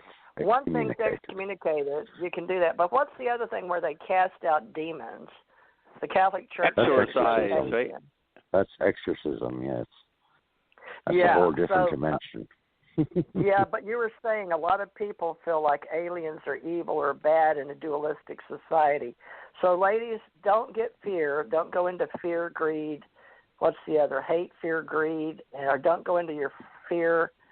What is it? Jealousy. Fight, flight, or freeze. The 3 Fs. Fight, flight, or freeze. Exactly. But we're going to theologically, we're going to put on our armchair philosophy hats, and we're going to get together with various people that have their groups. So be looking at how many people are in your social media groups, how many are interested in alienology versus ufology, because a lot of the ufology is the study of unidentified flying objects. Now, Brian, you may not know this, but I have a new group called UAP Associates for unidentified anomalous phenomena. But the only person I had brought in, unidentified anomalous phenomena associates. But right now I'm only working with New Mexico, it's not Dr. He was a school teacher in Spanish, and he came over from Japan, Norio Hawakawa. He may be a doctor. Is Norio, are you familiar with him in the UFO industry? Not me, no. No, okay.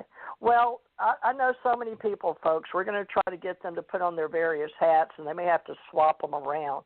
But Dr. Knight Brian will help us with the UFO Association organization, but also with the Alien Contact Organization and the Ascension Center Organization and the Ace Metaphysical Institute. I've only got 4 fingers up. So there's one left. And the Psychic University. The Psychic University, hello. Okay, so that's number 5. Lord mercy. So it's going to take some. If you're interested in any of those, Brian, just let us know. And Brian, sure. You think you may be able to come back maybe February or March? Yeah, sure. All right. Well, just let us know. Just private. Yeah, just private us your agenda, your calendar per se, and we'll be sure and have you on and give you a whole lot more time to speak, because it was certainly unintentional that we kind of cornered you tonight, Well, no, I was half an hour late. It was my fault. I lost track of my time. Yeah, sorry about that. You guys managed to carry on without me. It must have been hard to carry on. Time is irrelevant. Time That's right. is irrelevant, don't you know? Yeah. Except whenever a radio show. It's a figment of your imagination. Yeah. Brian, is it possible that you could bring Richard on your show to let him represent what we did tonight on your show in the future? Probably, yeah. Sure. I don't have a regular schedule. Like usually my videos aren't at any particular time, so we could probably set something up. Oh, all yours Sounds are good. videos. Yeah, usually I just have a talk show. I make videos, then I just load them, and then after the fact, I play them on Revolution Radio. So it doesn't have to be live, because sometimes there's technical problems having someone live. Also, when I record it, when you record on Revolution Radio, it doesn't look good because it's on, like, one of the sides of the Skype is Revolution Radio rather than the guest. So I tend to pre-record, and then I just play it back on Revolution Radio. So almost everything I do is not live. How do you accomplish this long distance as we are now? Oh, like with Revolution Radio, you just do share screen on Skype, and then you play the video on Revolution Radio, because Revolution Radio is all done on Skype. Okay. Yeah. But some guests or the viewers, or some of them are disappointed that it's not actually live.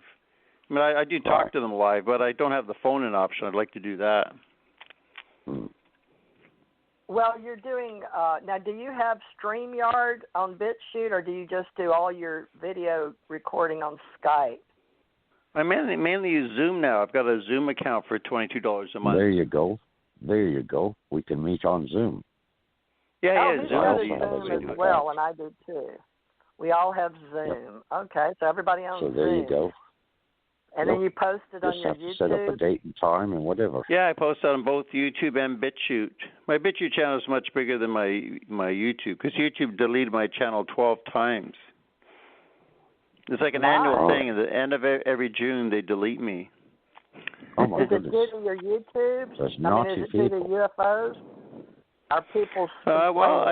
Some of my videos are controversial, more controversial than UFOs, so they tend to delete me every year. But I just wait 2 days, then I come up with a brand new Brian Rue channel. So go to YouTube, it's just Brian Rue, RUHE.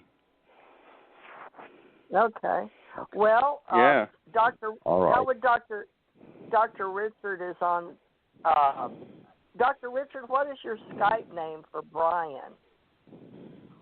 To get you involved in Canada. Well, is it RT Night, or do we even know? No. I know what it is, but I'd rather not presently. I'm rather not announce it to the world. Oh, okay. No, I'd rather announce it. I can disclose it privately to Brian through email. That's easier to do. Okay. I'm not going to give out. Yeah, I don't like to say it privately either. If I do it publicly, women will camp out in my front lawn. It's very difficult in my relationship, so I try not to do it publicly. Yeah, he's very handsome. He's a very handsome gentleman. Very handsome, as most of us women know. Let's get down to the tackiness of time, all right? We've been all right, let's get along, ladies. And Blog Talk, I'm surprised they haven't barged in and said, well, your show will conclude in da-da-da-da-da, and then they give you all this music, riff-raff. Oh, they already did all that. They did that, but I think they like us tonight because we haven't been on in a while, so they gave us extra time. They know we're Well, they should, otherwise I have to reach out and spank them. Well, thank But you, anyway. Dr. Knight. Now, can we assure the world, the universe, that you will help us with many? We're casting a wide net tonight for calling all leaders that would like to be interviewed by Dr. Knight tonight. Yes. Fridays, 8 to 10, or what is your preferred time?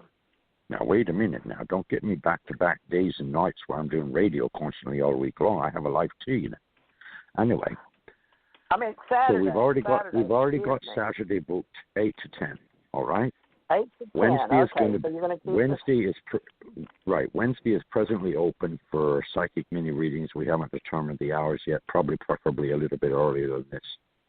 Okay. But then again, It'd you be see 7 to 9, 6 to 8. All right, ladies. Well, they'd like to know because they hung around. So, all right, ladies. Well, sure. And then we may be back on Thursday. Let's say 5 to with 7, Suzanne. 5 to 7 or something like that, you know. Okay. Something that's Oh, that's convenient. right, because it's my TV night. So it'll probably be 5 to 7 Central. That's 6 to 8 for them because I like to be off by 7, ladies.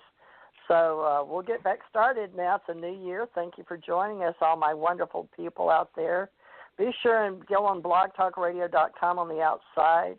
Please like Brian Rue on Revolution Radio. Tell them the time and how they get there, revolution.radio.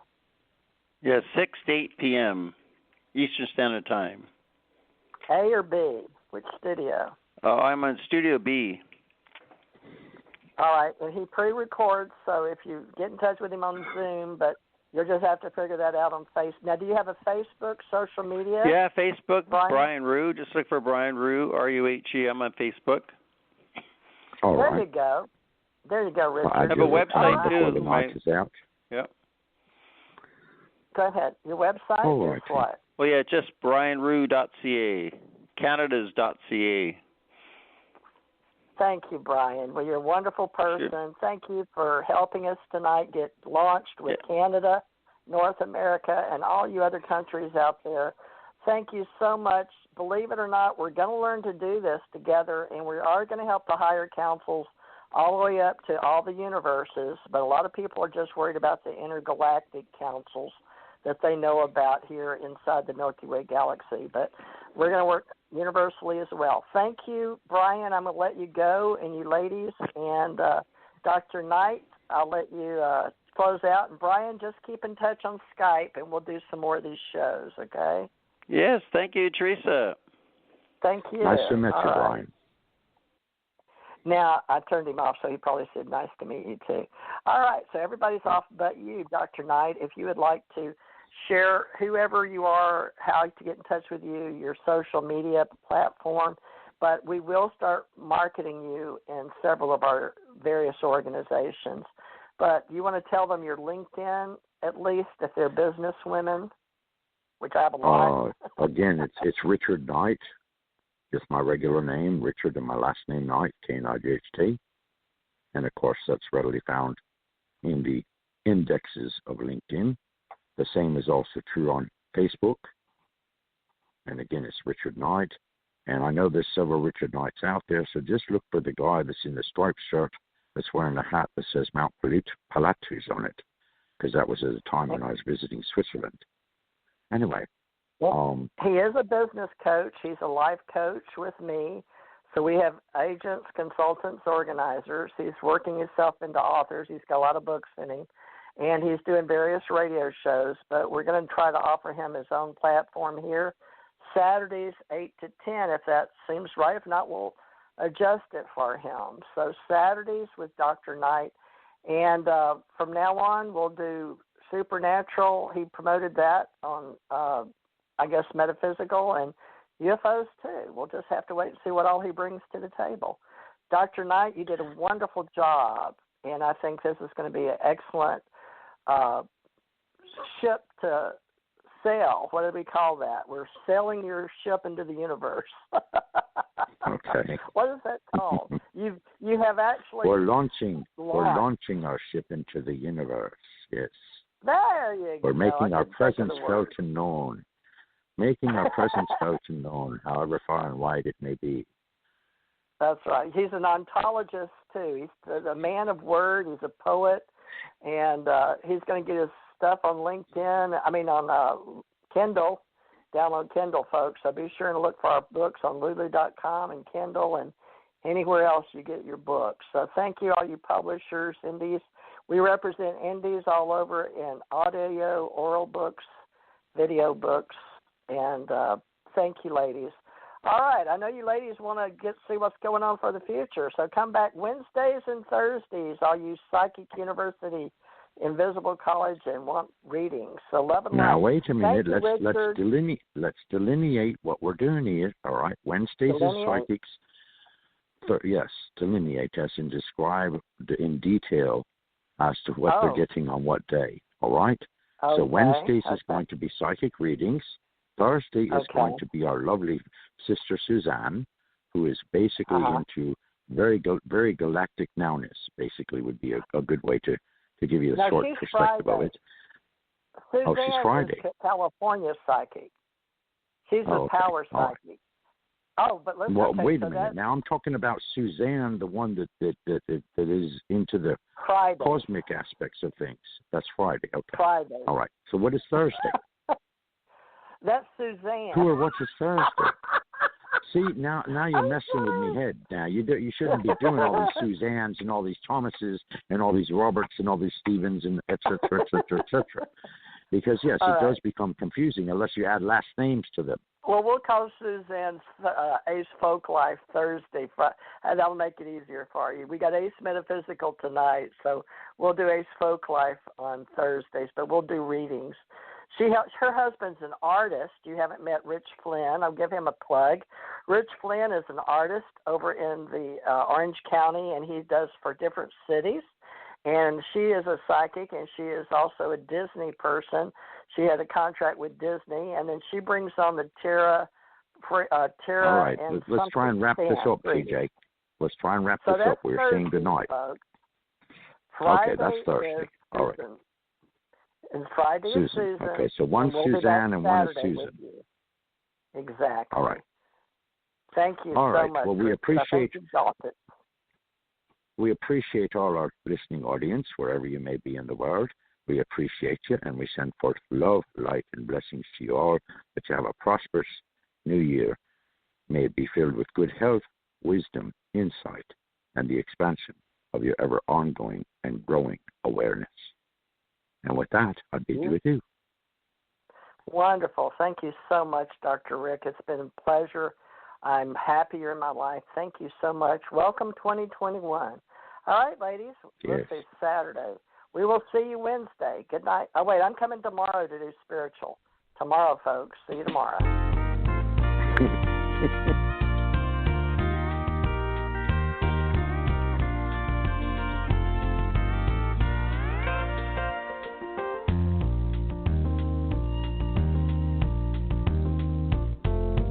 Such a feeling coming over me.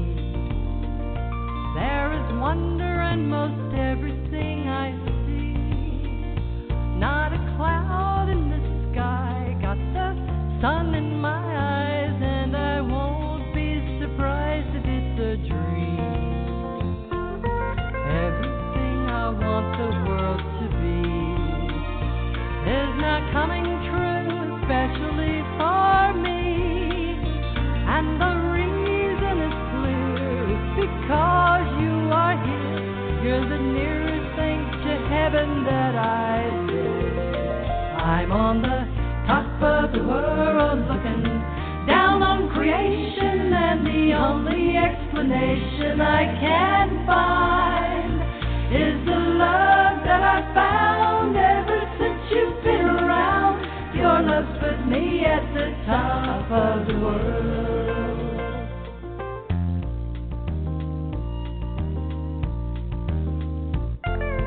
Something in the wind has learned my name, and it's telling me that things are not the same. There are leaves on the trees, and there's touch of the breeze. There's a pleasing sense of happiness I found.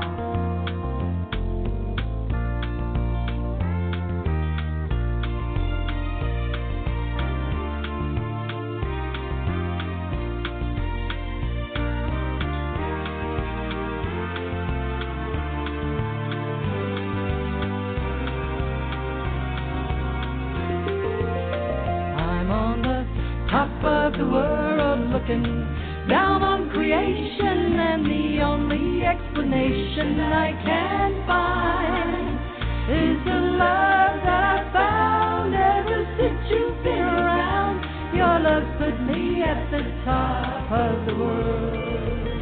I'm on the top of the world, looking down on creation, and the only explanation I can find is the love that I found ever since you've been around. Your love put me at the top of the world.